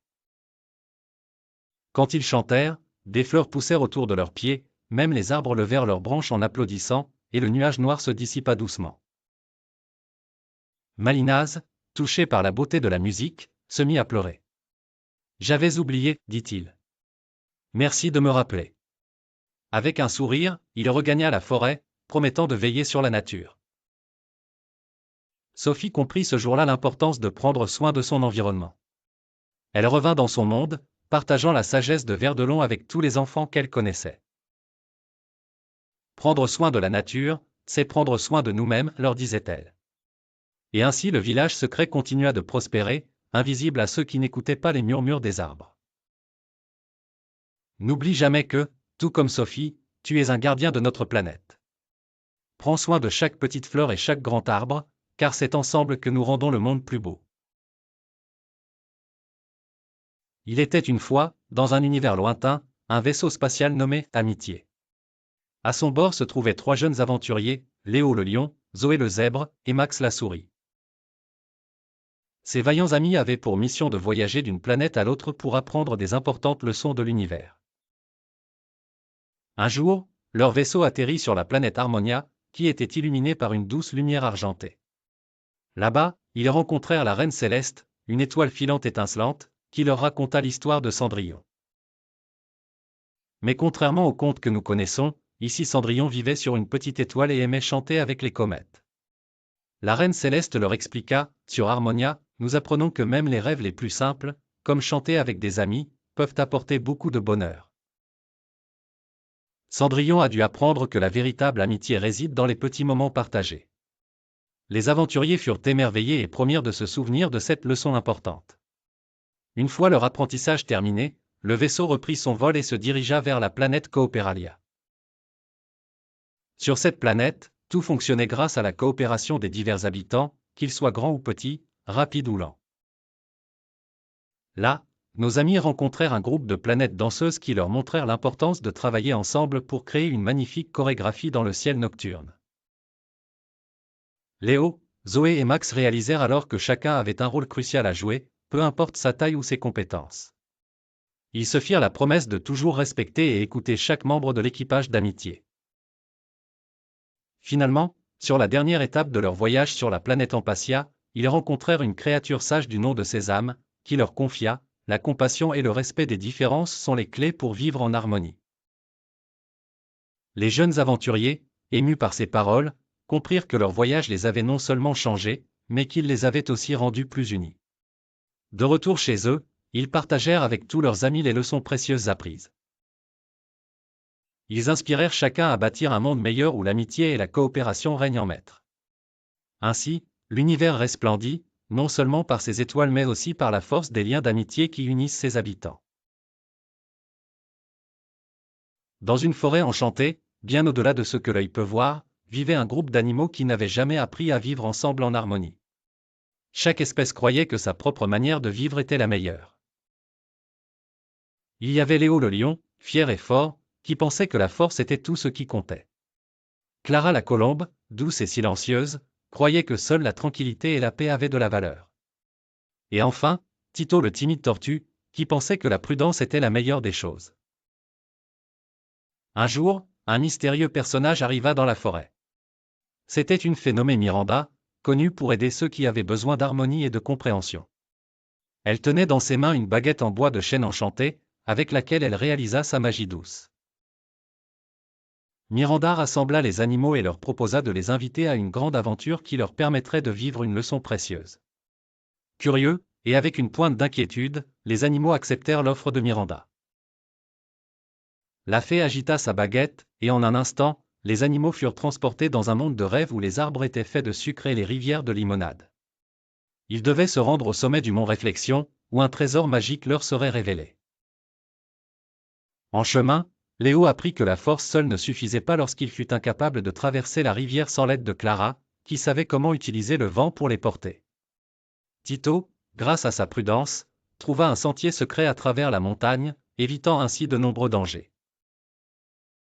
Chaque obstacle sur leur route leur enseigna une valeur différente, le respect des talents de chacun, la tolérance pour les différences, et la force de la solidarité. Leur voyage atteignit son apogée quand ils découvrirent que le trésor était simplement le reflet de tout ce qu'ils avaient appris ensemble, la beauté de la vie résidait dans l'acceptation et le respect des uns et des autres. De retour dans leur forêt, les animaux étaient transformés. Léo, avec moins d'arrogance, cherchait désormais l'aide de ses amis, Clara, avec plus de confiance, exprimait ouvertement ses opinions, et Tito, avec plus de courage, guidait les autres de ses découvertes. La forêt était désormais un lieu où toutes les voix comptaient et où les différences étaient célébrées. Et c'est ainsi que les animaux apprirent la plus grande leçon de toutes, l'amour et le respect rendent chaque journée magique dans une forêt enchantée. Il était une fois, dans une petite ville futuriste, un adorable robot appelé Robbie. Robbie était un robot spécial. Il avait été créé par un professeur gentil mais distrait qui voulait que Robbie aide les gens, mais surtout, qu'ils comprennent leurs émotions. Tout comme Cendrillon dans son histoire, Robbie vivait dans une maison où personne ne faisait vraiment attention à lui. Mais pas parce qu'ils étaient méchants, simplement parce qu'ils étaient trop occupés. Un jour, Robbie décida de partir explorer le monde extérieur pour comprendre ce qu'est la gentillesse. Il roulait doucement dans la rue, observant les visages des gens. Il vit un enfant pleurer après être tombé de son vélo. Robbie utilisa sa petite pince pour ramasser le jouet de l'enfant tombé à terre et le lui rendre. L'enfant sourit et dit « merci ». C'était la première fois que Robbie ressentait une émotion complexe qu'il interpréta comme de la joie, il se sentait content. Plus tard dans la journée, Robbie rencontra une vieille dame qui tentait de traverser la rue avec un sac très lourd. Sans hésiter, Robbie se précipita pour l'aider, portant le sac jusqu'à l'autre côté de la rue. La dame tapota gentiment la tête de Robbie et lui offrit un biscuit. À cet instant, Robbie comprit ce qu'était la gentillesse et la générosité. Robbie découvrit également la tristesse abritée chez une petite fille assise seule sur un banc. Elle s'était perdue et cherchait sa maman. Robbie, grâce à ses capacités technologiques, appela un officier de police qui retrouva la maman de la petite fille. Voir les retrouvailles émues remplit Robbie d'un sentiment qu'il identifia comme de la tendresse. De retour chez lui, Robbie comprit à quel point il avait grandi depuis le début de sa journée extraordinaire. Il avait découvert que même un petit robot pouvait faire une grande différence dans la vie des gens. Grâce à ces nouvelles connaissances, il rêvait de continuer à aider et à partager des moments de joie. Ainsi, chers enfants, comme Robbie, n'oubliez jamais que la gentillesse est le super-pouvoir le plus puissant de tous. La gentillesse ne dépend pas du fait d'être humain ou robot. Chacun de nous, grâce à la gentillesse, peut apporter un peu de magie dans le monde qui nous entoure. Et la magie, c'est comme dans l'histoire de Cendrillon, cela commence par un petit geste qui fait toute la différence. Il était une fois, dans une forêt enchantée appelée la forêt de Fleurbois, un lieu magique où les animaux vivaient ensemble en harmonie. Parmi eux se trouvaient Étoile, le chamalin et Filou, Mélodie, l'écureuil toujours joyeux, et Tino, le hibou sage et réfléchi. Un jour, alors que le soleil se levait doucement sur la canopée brillante, une rumeur étrange se répandit parmi les habitants de la forêt. On disait qu'un mystérieux sapin d'argent avait poussé au centre de la forêt, porteur d'une magie spéciale. Celui qui écoutait son bruissement apprenait le secret de la tolérance et du respect. Étoile, avec sa curiosité légendaire, proposa à ses amis de partir en quête de ce sapin énigmatique. « Imaginez tout le bien que cela pourrait apporter à notre communauté », s'exclama-t-elle. Leur aventure commença avec Tino qui, armé de sages conseils, guida le groupe à travers des sentiers sinueux et des clairières lumineuses. En chemin, Mélodie, toujours de bonne humeur, chantait pour encourager ses amis. Mais la route ne fut pas sans obstacles. Ils rencontrèrent le renard rusé qui essayait de semer la discorde en murmurant des mensonges. Le chat ne peut pas être un ami fidèle, disait-il en bondissant. Étoile, malgré ces mots venimeux, se tourna vers ses amis et dit « N'écoutons pas les fausses paroles. Seuls ceux qui nous connaissent vraiment peuvent nous juger. » Ce moment renforça les liens entre eux. Après de nombreuses péripéties, les trois amis arrivèrent enfin devant le sapin d'argent. Le son de ses feuilles résonnait comme une petite mélodie apaisante. En fermant les yeux, ils s'imprégnèrent de la sagesse partagée. Ils comprirent l'importance de respecter chaque être, car chacun avait quelque chose d'unique à offrir. La forêt sembla changer ce jour-là. Étoile, Mélodie et Tino rentrèrent chez eux avec un cœur plus grand. Ils étaient prêts à partager la magie de la tolérance et du respect avec tous les habitants de la forêt. Et ainsi, la forêt de Fleurbois devint un modèle de paix et d'harmonie, un endroit où tous apprirent à vivre ensemble dans le respect des différences. Et si vous écoutez bien, peut-être entendrez-vous encore le doux bruissement de ces feuilles portant leur message magique.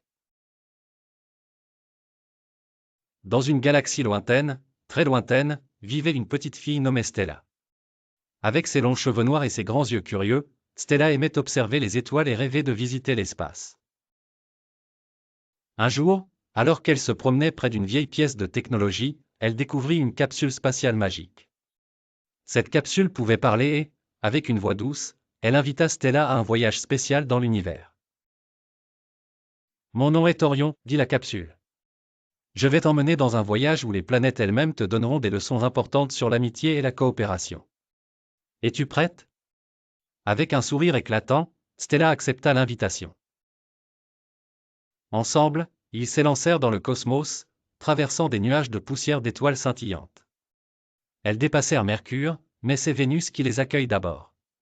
« Bonjour, Stella, salua Vénus d'une voix chaleureuse.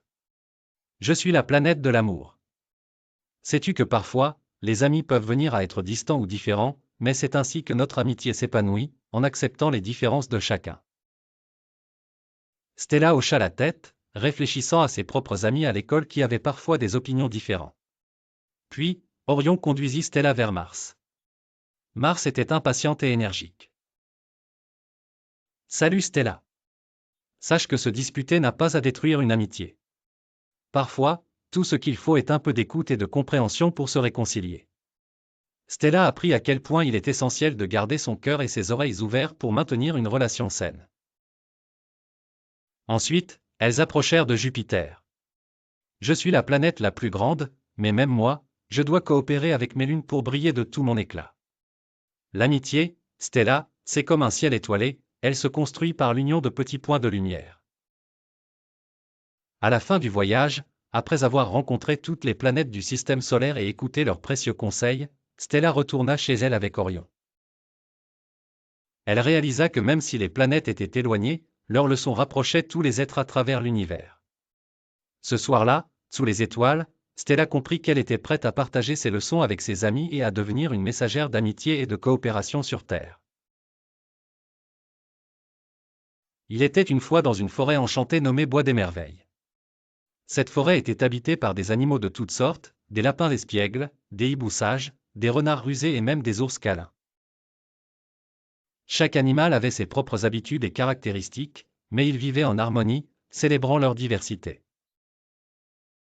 Notre histoire commence un matin ensoleillé où un jeune cerf nommé Arlo se promenait près de la rivière de cristal. Arlo était un curieux cerf, avide d'apprendre sur les autres habitants de la forêt. Alors qu'il s'abreuvait, il entendit un bruit inhabituel. C'était Clarisse la chouette, qui discutait fermement avec Félix le renard. Arlo s'approcha prudemment pour écouter.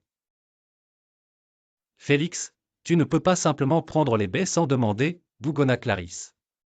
Félix, avec son sourire rusé, répondit « Oh, Clarisse, je pensais qu'elles étaient pour tout le monde. » Arlo, avec curiosité mais aussi un peu de nervosité, offrit son avis. « Peut-être que nous pourrions partager et trouver une solution ensemble, proposa-t-il. Clarisse et Félix se tournèrent vers Arlo, surpris. Ensemble, les trois commencèrent à discuter et à trouver un moyen de partager les ressources de la forêt. Clarisse suggéra une réunion avec d'autres animaux pour discuter des règles de partage. Félix, bien que sceptique, accepta de participer. Le lendemain, au cœur de la clairière rêveuse, tous les animaux se réunirent. Arlo prit la parole, rappelant combien il est important de respecter chacun et de partager les richesses de la forêt. Les uns après les autres, les animaux partagèrent leurs expériences et proposèrent des idées. Pour célébrer ce nouveau pacte de respect et de tolérance, la forêt entière organisa une grande fête. Les animaux dansèrent sous les étoiles, reconnaissant la force de l'unité et du respect. Ainsi, Bois des Merveilles devint un exemple de communauté harmonieuse. Les animaux avaient appris que la tolérance et le respect peuvent transformer n'importe quel lieu en un paradis. Et c'est ainsi que finit notre histoire magique, où chaque créature, grande ou petite, trouva sa place dans la belle symphonie de la forêt enchantée. Chers enfants, n'oubliez jamais, il est important de respecter les différences et de travailler ensemble pour un monde meilleur. Passez le mot, comme les animaux de Bois des Merveilles l'ont fait. Il était une fois, dans une forêt enchantée appelée la forêt mélodieuse, un groupe d'animaux qui habitaient paisiblement. Au cœur de cette forêt, un grand arbre majestueux abritait une petite école dirigée par Dame Hérissonne, une hérissonne sage et aimante. Elle enseignait aux jeunes animaux l'importance de la tolérance et du respect. Un beau matin, un nouvel arrivant, Oscar le renard, fit son apparition dans la forêt. Sa fourrure était d'un rouge éclatant et ses yeux pétillaient d'intelligence et de curiosité. Cependant, certains animaux comme Léo le lièvre et Mia la souris se méfiaient de lui car ils l'avaient entendu dire que les renards étaient rusés et fourbes. Dame Hérissonne, toujours attentive aux besoins de ses élèves, décida d'organiser une aventure. Aujourd'hui, annonça-t-elle joyeusement, nous allons partir en exploration pour retrouver les fleurs de l'amitié, cachées quelque part dans la forêt. Elles ne fleuriront que si nous travaillons ensemble et montrons de la compassion. Les animaux, chacun apportant ses forces et singularités, se mirent en route. Oscar le renard proposa de guider le groupe grâce à son flair exceptionnel, tandis que Léo le lièvre utilisait sa rapidité pour zigzaguer entre les arbres en éclaireur. Pendant ce temps, Mia la souris, avec son œil attentif, repérait des indices cachés sous les feuilles. Au fil de leur voyage, ils rencontrèrent divers obstacles comme une rivière large et tumultueuse et un grand château de ronces. Grâce à leur travail d'équipe, ils trouvèrent un passage sur la rivière en posant une série de branches, et Léo, avec son incroyable agilité, parvint à ouvrir un passage sur à travers les ronces. Finalement, les animaux atteignirent une clairière baignée par le soleil où les fleurs de l'amitié fleurissaient, éclatantes de mille couleurs. Alors qu'ils cueillaient soigneusement les fleurs, ils réalisèrent que c'était ensemble qu'ils avaient réussi. Oscar, le renard autrefois regardé avec suspicion, avait prouvé qu'il était un allié précieux et loyal. De retour à l'école, Dame Hérissonne sourit et expliqua, « Cette aventure nous a montré que pour faire fleurir l'amitié, il faut faire preuve de tolérance. » Les animaux, riches de cette leçon, retournèrent chez eux heureux, sachant que l'union faisait la force et que les préjugés n'étaient que de vieux contes. Et ainsi, la forêt mélodieuse continua de vivre en harmonie, chaque animal respectant et acceptant ses voisins. Dans un petit village en bordure d'une immense forêt, vivait un petit garçon nommé Maxime. Maxime n'avait jamais quitté son village. Il passait ses journées à rêver d'explorer des mondes au-delà de la forêt mystérieuse qui bordait sa maison. Un jour, son envie d'aventure le poussa à franchir les premiers arbres de cette forêt enchantée. Au plus profond de cette forêt, Maxime rencontra une petite fille nommée Bella. Bella vivait avec sa famille dans une clairière lumineuse au milieu des arbres, loin du village de Maxime. Au début, Maxime était un peu effrayé car il avait entendu tant d'histoires sur les habitants de la forêt. « Bonjour, je m'appelle Bella », annonça joyeusement la petite fille, avec un grand sourire. « Bonjour, je suis Maxime », répondit le garçon, un peu hésitant. Il se rappela soudain toutes les histoires racontées par les villageois, où l'on disait que les habitants de la forêt étaient magiques et différents. Bella observait Maxime avec curiosité. Elle avait elle aussi entendu des histoires sur les villageois.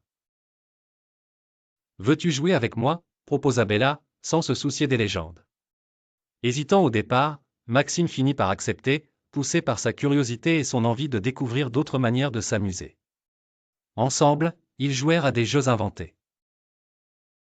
Chaque arbre devenait un château et chaque clairière, une rivière à traverser. Les heures passaient rapidement dans des rires et des aventures fantastiques. Finalement, alors que le soleil commençait à se coucher, Maxime dut rentrer au village. « Reviens demain, s'il te plaît », demanda Bella, avec espoir. Maxime acquiesça de tout cœur. À partir de ce jour, Maxime et Bella se retrouvèrent chaque après-midi. Leur amitié se renforçait chaque jour, et Maxime réalisa que toutes les histoires qu'il avait entendues n'étaient que des préjugés infondés. Bella lui montra que les habitants de la forêt n'étaient pas si différents. Grâce à leur amitié, ils apprirent l'un de l'autre et firent fi des anciennes histoires qui les divisaient. En découvrant ce qui les liait plutôt que ce qui les séparait, Maxime et Bella enseignèrent à tous ceux qui les entouraient une précieuse leçon. Il est important de ne pas juger ceux que l'on ne connaît pas et de toujours respecter ceux qui viennent d'horizons différents. C'est ainsi que leur affaire devint le début d'une plus grande harmonie entre le village et la forêt magique. Les rencontres qui semblaient impossibles pouvaient devenir des ponts de compréhension et d'amitié.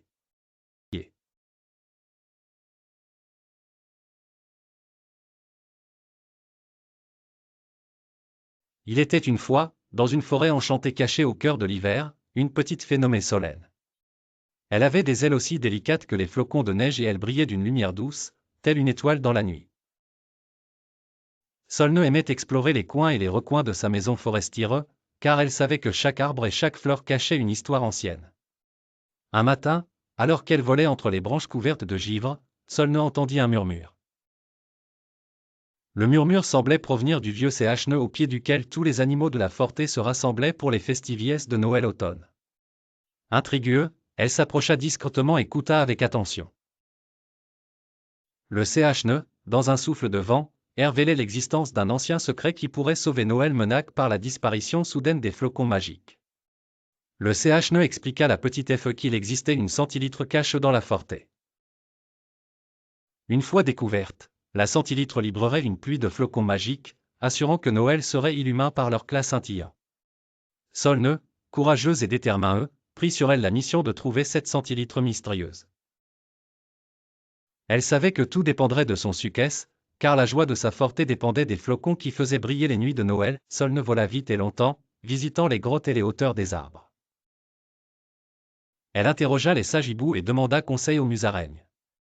Finalement, guidée par une lueur étrange, elle découvrit derrière une cascade glacée un petit coffre étincelant.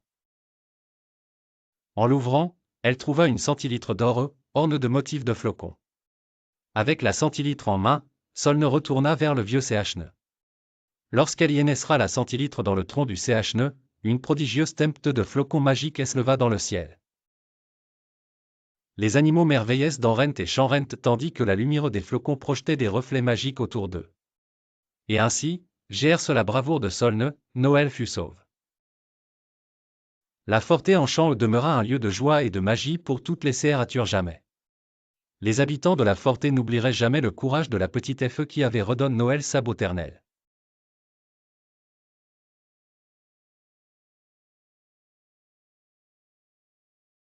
Il était une fois, dans un petit village enneigé près du pôle Nord, un enfant nommé Jules.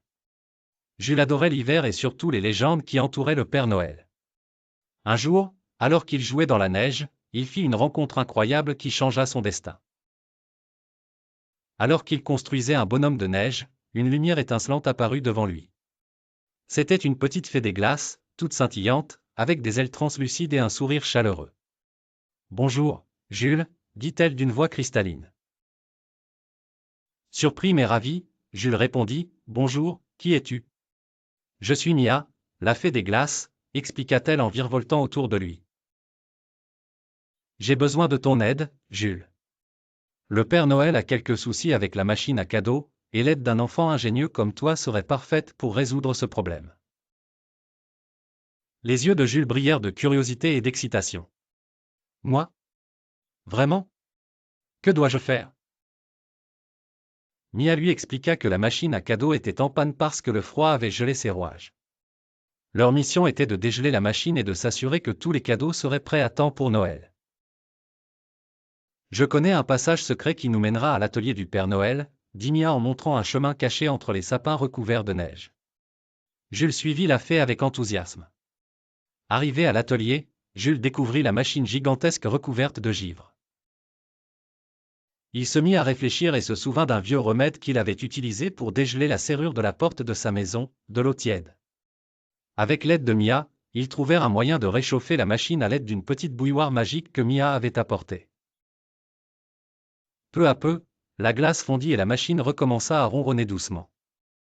Les rouages se remirent en mouvement, et bientôt l'atelier retentit du tintement joyeux des clochettes et du sifflement de la vapeur. Grâce à Jules et Mia, les cadeaux furent prêts à temps. Le Père Noël put charger son traîneau comme chaque année. Avant de repartir, Mia offrit à Jules une petite étoile de glace en souvenir de leur aventure. Chaque fois que tu la regarderas, pense à nous et au merveilleux Noël que tu as aidé à sauver, lui dit-elle en retournant dans la forêt. Jules rentra chez lui, le cœur rempli de joie et d'étonnement, sachant qu'il avait rendu celui de nombreux enfants heureux cette année-là. Et c'est ainsi que Jules devint le héros d'un Noël inoubliable.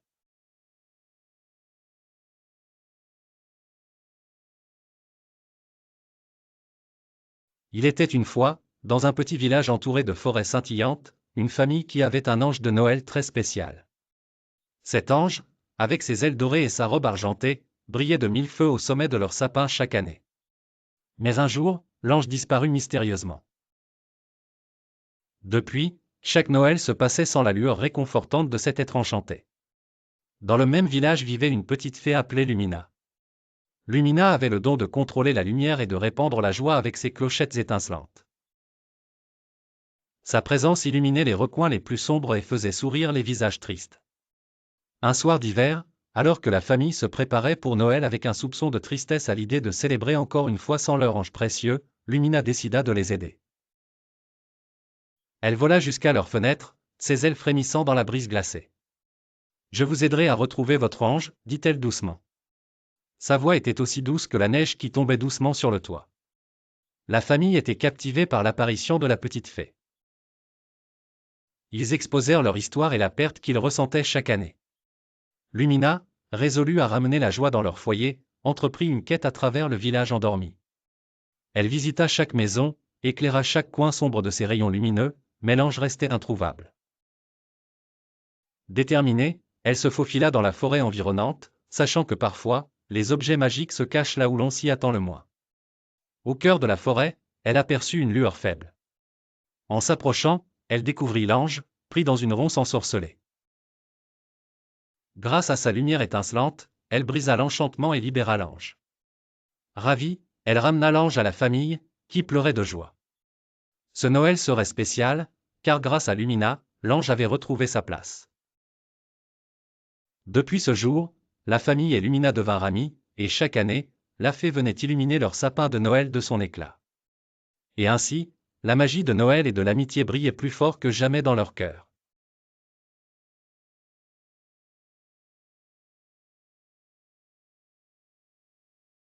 Il était une fois dans un royaume enchanté où les étoiles brillaient plus fort qu'ailleurs. Une nuit, une étoile filante traversa le ciel sombre, mais au lieu de disparaître, elle tomba doucement sur le sol de la forêt. C'est là que Fée Clochette, une fée curieuse aux poussières d'or qui scintillent, découvrit l'étoile perdue. Son cœur s'emplit de tristesse à l'idée qu'elle soit loin de sa place dans le ciel. Juste à ce moment-là, un renne au pelage argenté apparut. C'était Renny, un renne magique avec des bois illuminés qui brillent dans l'obscurité. Clochette approcha Renny et dit, « Regarde, une toile est tombée ici. Elle doit retrouver sa place parmi les autres toiles dans le ciel. Veux-tu m'aider à la sauver ?» Renny, dont la bonde galait la puissance de sa magie, répondit, « Bien SR, Clochette. Ensemble, nous pouvons le faire. Montons sur mon dos, et nous voyagerons au-delà des sommets des arbres. » Clochette sauta sur le dos de Renny, tenant délicatement la toile dans ses mains. Renny prit un lan, et ensemble ils s'envolèrent vers le ciel. Les arbres semblaient applaudir leur passage de leurs feuilles clattantes. Lorsqu'ils arrivèrent PRS des nuages, Clochette utilisa sa magie de poussière d'or pour ouvrir un passage jusqu'aux toiles. Mais il y avait un problème.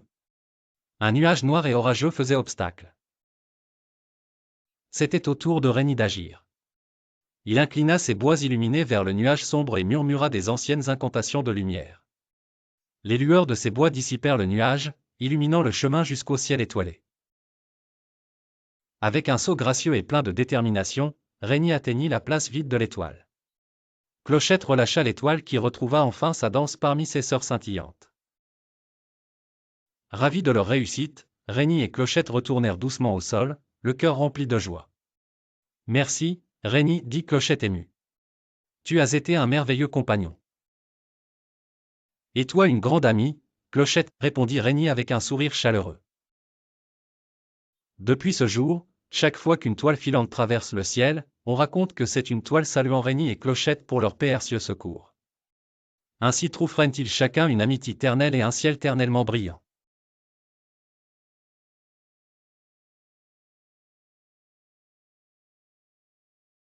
Il était une fois, dans un petit village enneigé au cœur d'une grande forêt, vivait un jeune garçon nommé Lucas. L'hiver était arrivé et avec lui, les premiers flocons de neige avaient dessiné un manteau blanc sur les toits des maisons. Mais cette année-là, une étrange tristesse planait sur le village. Le sourire des enfants avait disparu, et les joyeuses chansons de Noël avaient été oubliées. Un jour, alors que Lucas errait dans la forêt, il fit une rencontre étonnante. Une petite elfe lumineuse étincelante apparut devant lui. Elle avait de longs cheveux dorés et des ailes scintillantes qui la faisaient ressembler à un flocon de neige magique. « Bonjour, Lucas, dit-elle d'une voix mélodieuse. Je m'appelle Lilou, et je suis ici pour t'aider à ramener la joie dans ton village. » Lucas, bien qu'un peu surpris, « T'es heureux d'avoir trouvé une alliée, mais comment ferons-nous cela, Lilou ?» demanda-t-il curieux. « Nous allons fabriquer une couronne de Noël magique, » répondit la fée avec enthousiasme. Cette couronne réchauffera les cœurs et rappellera à tous l'esprit de Noël. Alors, ensemble, ils récoltèrent les ingrédients nécessaires pour la couronne. Des branches de sapin tout frais, encore couvertes de l'éclat de la rosée du matin, des baies rouges et juteuses. Quelques pommes de pin doré, et un ruban en chant que Lilou avait apport de son royaume éthérique. Ils se mirent au travail sous le grand CH9 de la forêt. Lilou chantait une douce mélodie pendant que Lucas disposait avec soin chaque élément de la couronne. Bientôt, la lumière émanant de la couronne scintillait entre les feuilles, illuminant les coins les plus sombres de la forêt. Alors qu'ils revenaient au village, la couronne magique suspendue entre eux, l'étoile commune et brillait plus fort dans le ciel nocturne. En passant, les rues s'illuminaient, les chansons de Noël s'élevaient et les rires d'enfants ressonnaient de nouveau. Une fois arrivés sur la place du village, la couronne fut accrochée sur la grande porte de l'église. Une douce chaleur envahit chaque maison, et les villageois se rassemblèrent, merveilleux GRS Lucas et Lilou, le Noël magique t'est revenu. Et, depuis ce jour, plus jamais le village ne fut envahi par la tristesse quand arrivait l'hiver.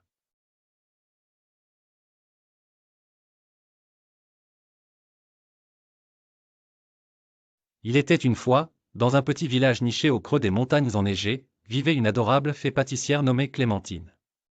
Clémentine avait un don très spécial, elle pouvait transformer les pâtisseries les plus ordinaires en véritables festins enchantés. Chaque hiver, à l'approche de Noël, tout le village attendait avec impatience l'apparition de la fée des gâteaux magiques. Cette année-là, le village se préparait à organiser une grande célébration de Noël, mais hélas, les pâtissiers étaient tombés malades. Les villageois étaient inquiets, car que serait Noël sans ses douceurs traditionnelles? C'est alors que Lucas, un jeune garçon malin, eut une idée brillante.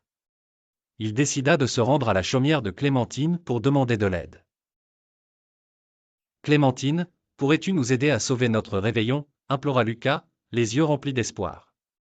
Clémentine écouta attentivement le garçon et, avec un sourire chaleureux, lui répondit « Ne t'inquiète pas, Lucas.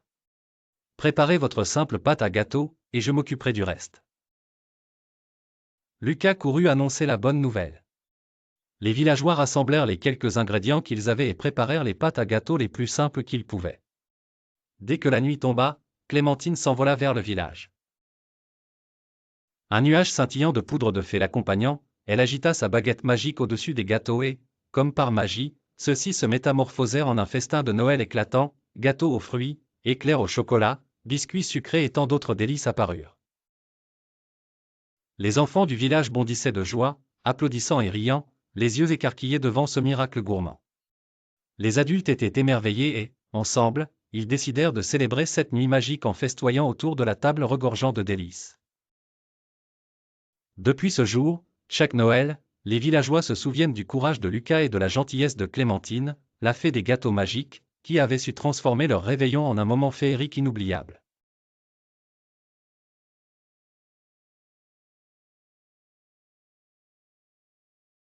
Il était une fois dans un petit village entouré de montagnes enneigées, 3 enfants pleins de curiosité, Léa, Martin et Noah.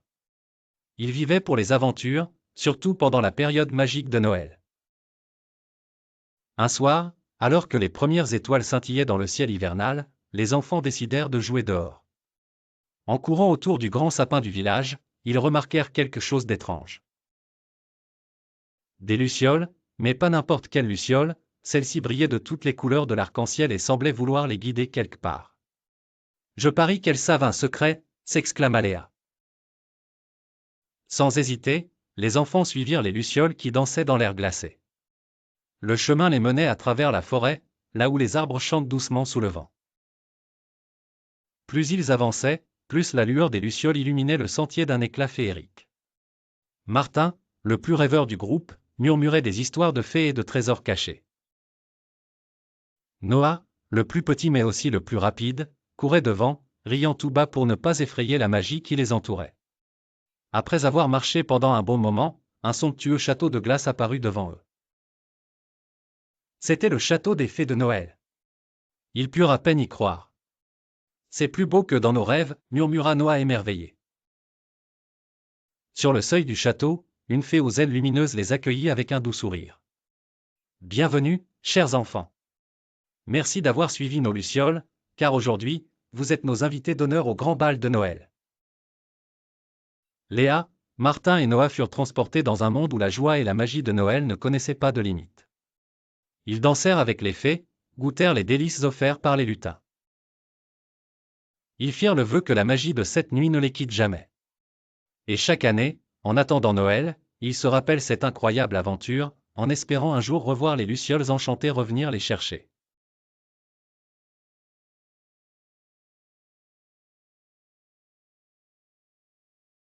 Par une froide nuit de Noël, la neige tombait doucement du ciel, recouvrant le sol d'un doux manteau blanc.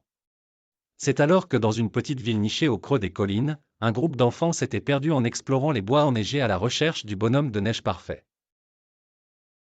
Les rires et les chants avaient bruyamment bercé la soirée, mais bientôt les ombres avaient atteint les hauteurs des arbres, rendant le monde difficile à distinguer. Alors que l'inquiétude emplissait les cœurs des petits explorateurs, apparut soudain une douce lueur dans le ciel, une étoile filante traversa l'obscurité.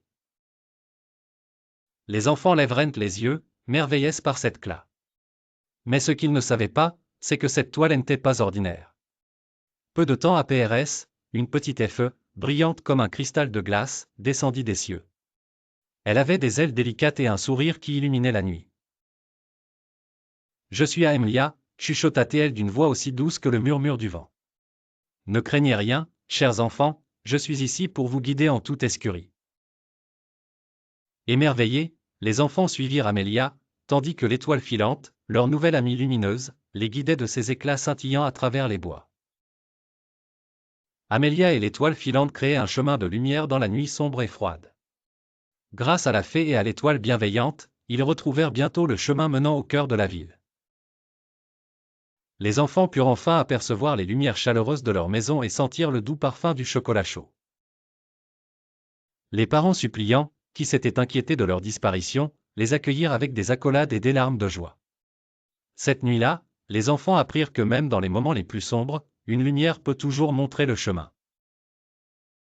Et chaque Noël qui suivit, ils se rappelèrent de la bienveillante Amelia et de l'étoile filante qui les avait guidés dans la nuit de Noël enneigée.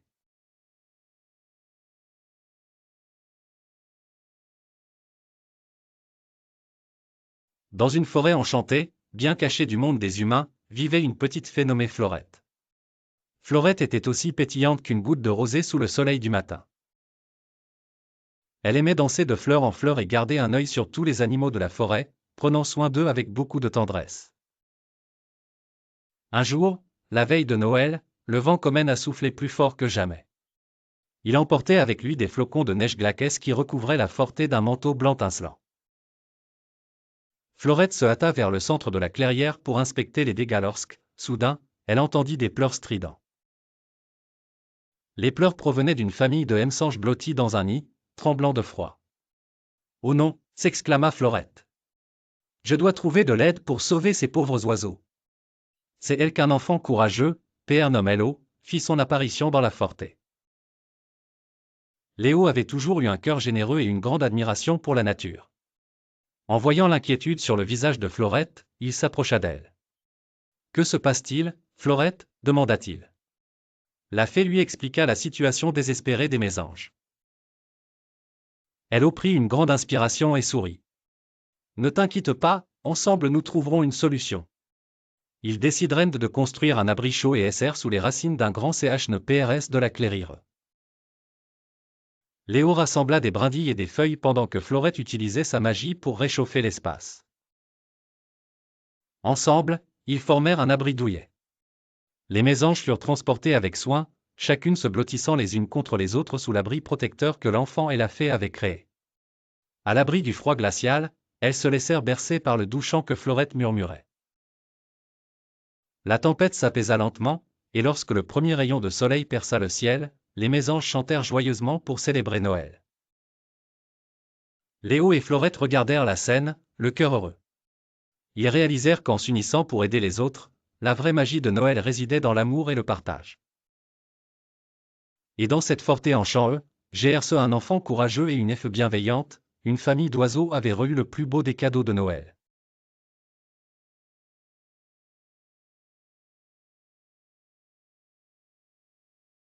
Il était une fois une petite fille nommée Léa qui habitait un village enneigé au pied d'une grande forêt.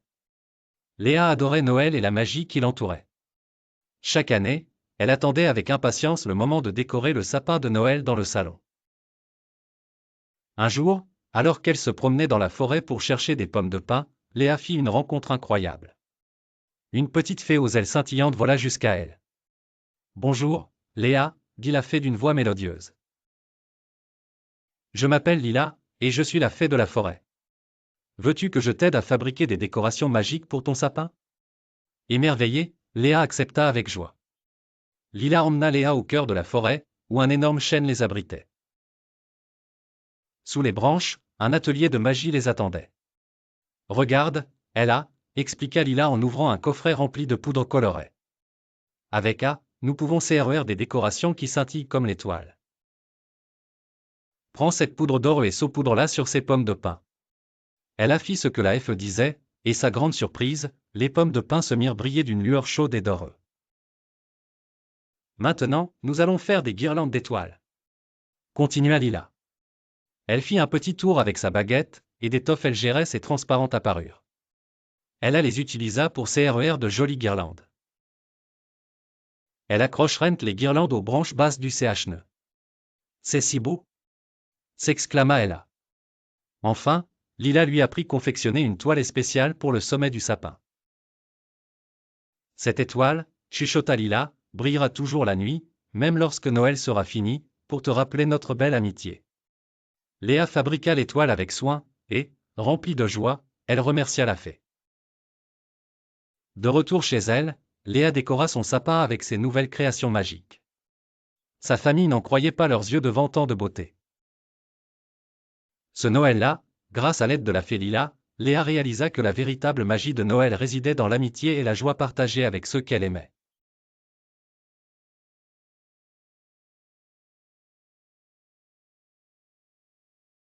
Dans une forêt enchantée, là où les arbres chuchotent à ceux qui savent écouter, vivait une petite fée nommée Lily. Elle avait de délicates ailes irisées et une étincelle dans le regard, toujours prête pour l'aventure. Ce matin-là, alors que le givre couvrait le sol de motifs délicats, Lily sentit un étrange frisson parcourir ses ailes. Une rumeur murmurée par le vent avait attiré son attention, un ancien secret se cachait au cœur de la forêt. Curieuse et intrépide, Lily décida de partir à la recherche de ce mystérieux secret. Elle vola entre les branches en aiguet, survolant les lacs gelés et sautant par-dessus les ruisseaux pétillants.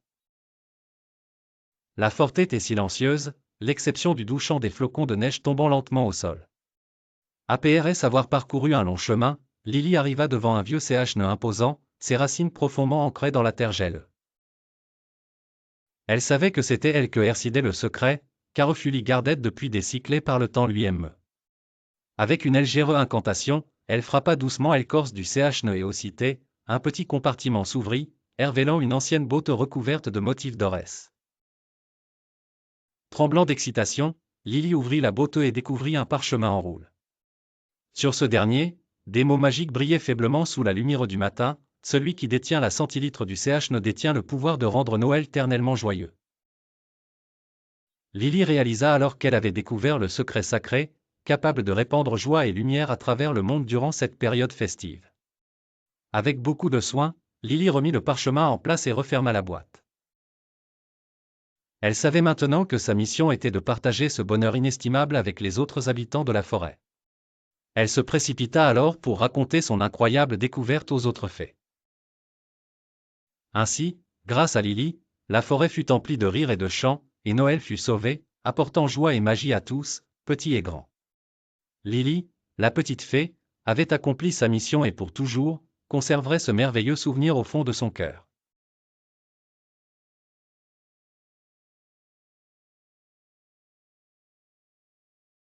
Il était une fois, dans un petit village niché au cœur de la forêt, un ancien carillon de Noël. Jadis, ce carillon avait le pouvoir de répandre la magie des fêtes en éveillant une mélodie enchanteresse chaque soir de Noël. Mais au fil des ans, le carillon avait été abandonné et sa musique s'était tue. Dans ce village vivait une jeune fille nommée Claire. Curieuse et déterminée, Claire adorait explorer les moindres recoins de la forêt. Un jour, alors qu'elle jouait PRS du vieux clocher où installe le carillon, elle entendit un faible tintement touffe parmi les branchements poussiéreux. S'approchant avec précaution, elle découvrit une minuscule coin parmi les rouages rouillesses du carillon. Ses ailes scintillaient faiblement, mais ses yeux pétillaient de gentillesse. « Merci de m'avoir trouvé, dit la F d'une voix presque aussi faible qu'un souffle de vent. Je suis Felicie, la F des carillons. Claire, merveilleux, promit d'aider Felicie à réparer le carillon. Arme de tournevis, de rubans et de beaucoup de bonnes volons, Claire travailla sans relâcher jour et nuit. Avec les conseils de la FE, elle resserra les vis, rempla les chaînettes cassées, et astiqua chaque petite clochette jusqu'à ce qu'elle brille comme une toile. Finalement, la veille de Noël, le carillon fut prêt à chanter à nouveau. Félicie, avec un sourire radieux, agita sa baguette magique et un nuage de poussière scintillante enveloppa le carillon. La première note retentit, douce et claire, suivie d'une cascade de mélodies qui remplirent l'air de joie et de féerie. Le village tout entier s'illumina comme par enchantement. Les gens se rassemblèrent sur la place, leurs visages clairs d'émerveillement et d'allégresse. La magie avait fait son retour ce Claire et Felicie. Depuis ce jour, chaque Noël, le carillon chante nouveau, rappelant tout le village l'importance de l'entraide et de la persévérance.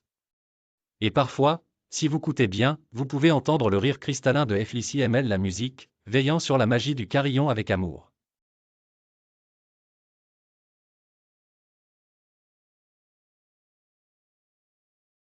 Il était une fois, durant une nuit froide de décembre, une fée minuscule nommée Clochette, aussi petite qu'une noisette, qui vivait dans un monde secret peuplé de magie et de lumière étincelante.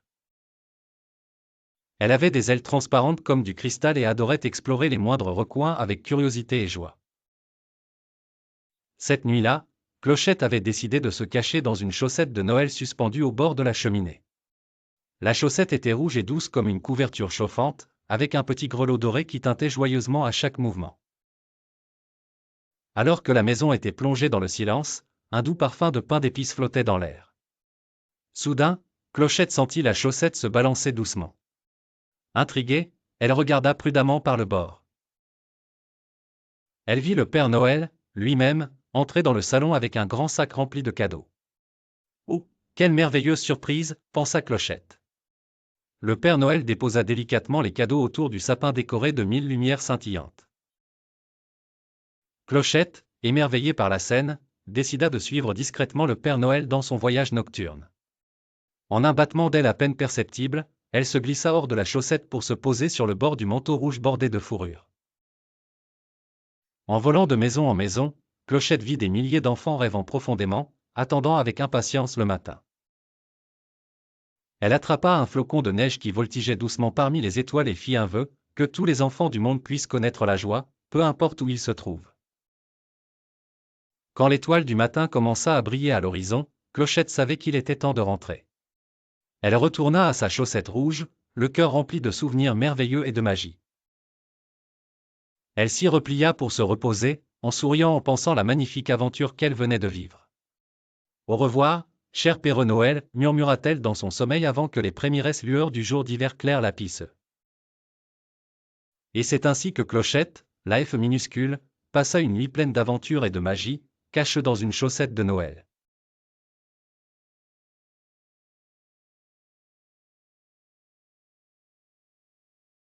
Il était une fois un petit garçon nommé Lucas qui vivait dans un petit village entouré de montagnes majestueuses.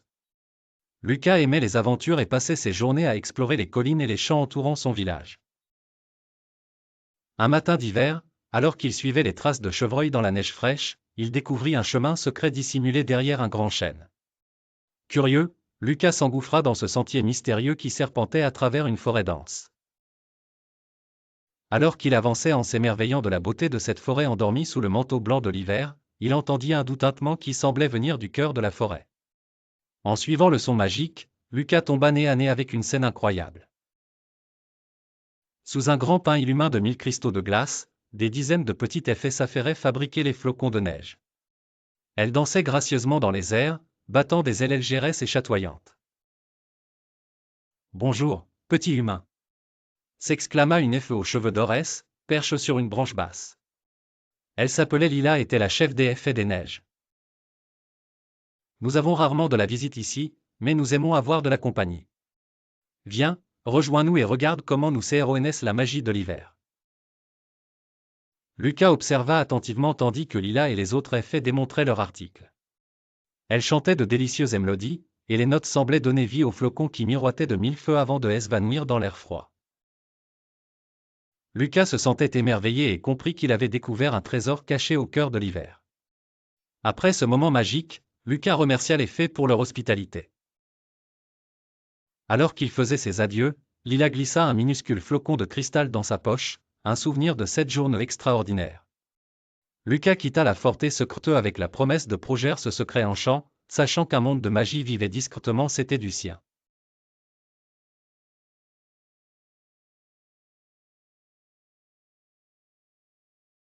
Il était une fois une petite fille nommée Lucie qui adorait Noël.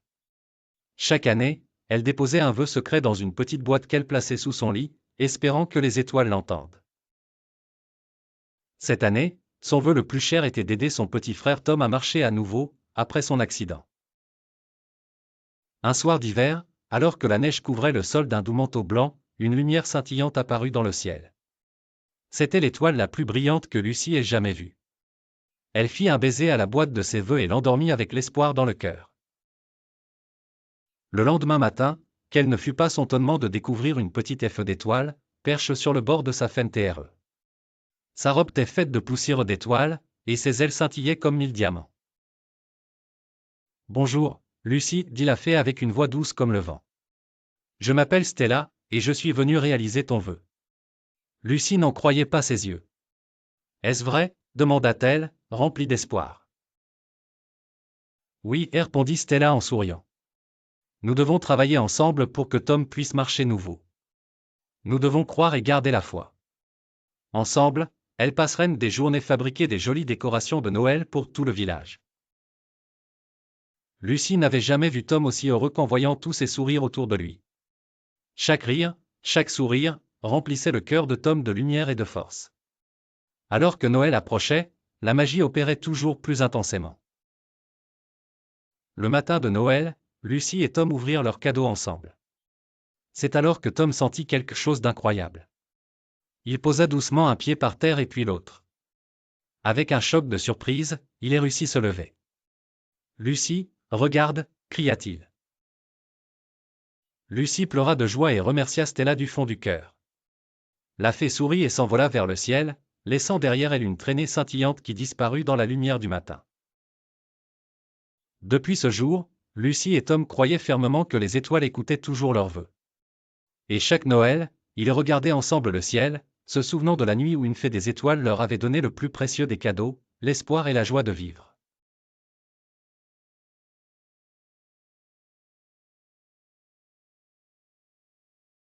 Dans une petite forêt enchantée, vivait une fée espiègle nommée Lila.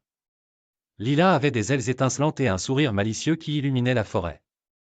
Elle aimait jouer et s'amuser, ainsi que découvrir de nouveaux secrets magiques.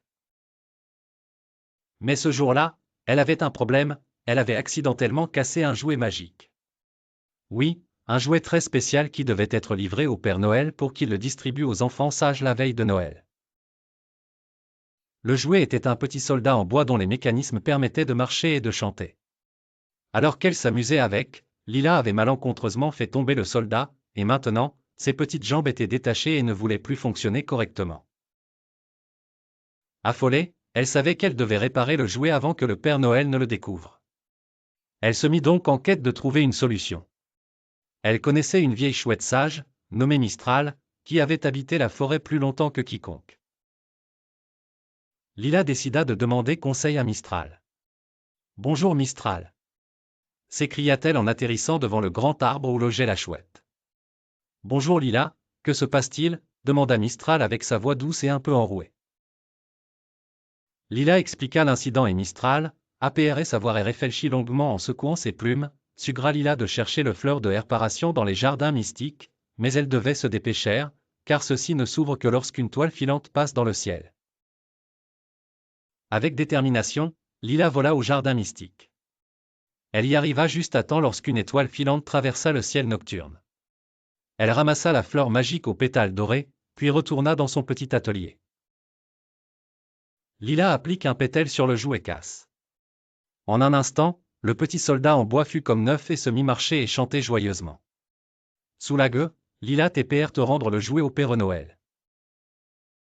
Finalement, quand le Père Noël arriva pour prendre ses jouets magiques, il ne remarqua rien et remercia Lila pour son aide précieuse. Lila sourit, sachant qu'elle avait appris une belle leçon sur la responsabilité, tout en gardant jamais le secret de cette aventure magique.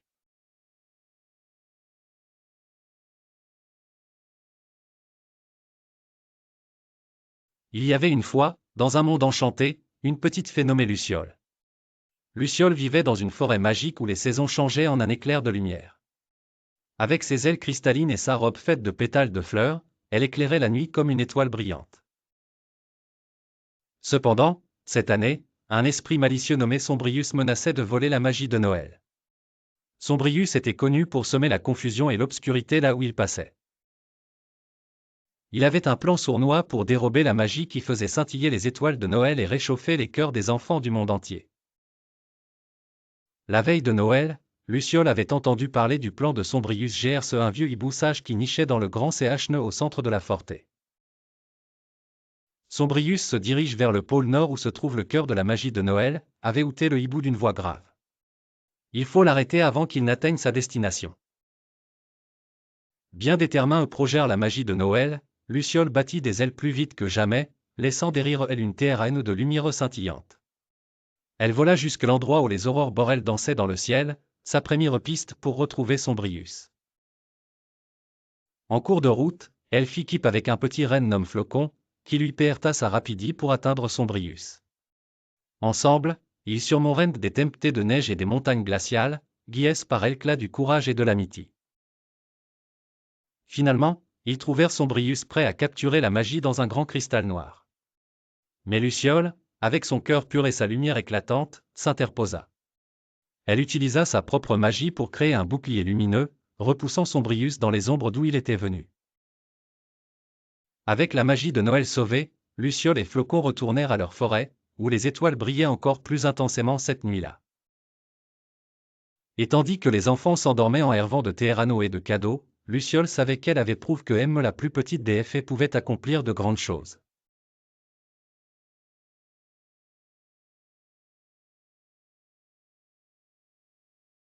Il était une fois, dans un royaume glacé où brillaient des aurores boréales, une fée de la neige nommée Cristalline.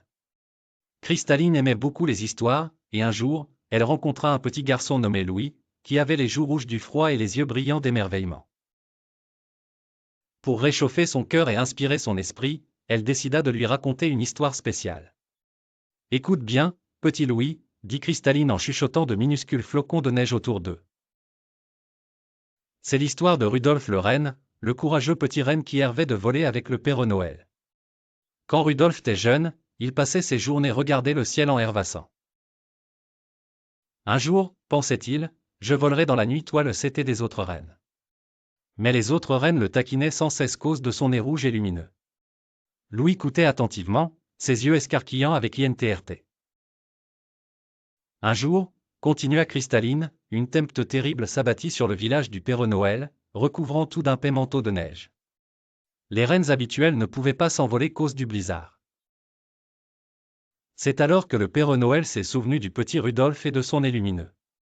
Rudolf, l'aplatit-il, toi seul peux nous guider ce soir. Rudolf était rempli d'un mélange de peur et de fier mais, prenant son courage de bois, il se présenta fièrement devant le Téhéranno. Et ce soir-là, avec son nez illuminé qui perçait les flocons d'encens, Rudolf s'envola, réalisant enfin son rêve. Les enfants du monde entier reçurent leurs cadeaux grâce à lui. Waouh, Rudolf est vraiment incroyable, s'exclama Louis, les étoiles dans les yeux. Cristalline sourit, heureuse de voir le petit garçon rempli de joie et de rêverie. Alors, n'oublie jamais, Louis, que même les petits nez rouges peuvent créer des miracles, finit-elle en déposant doucement un flocon étincelant sur son nez.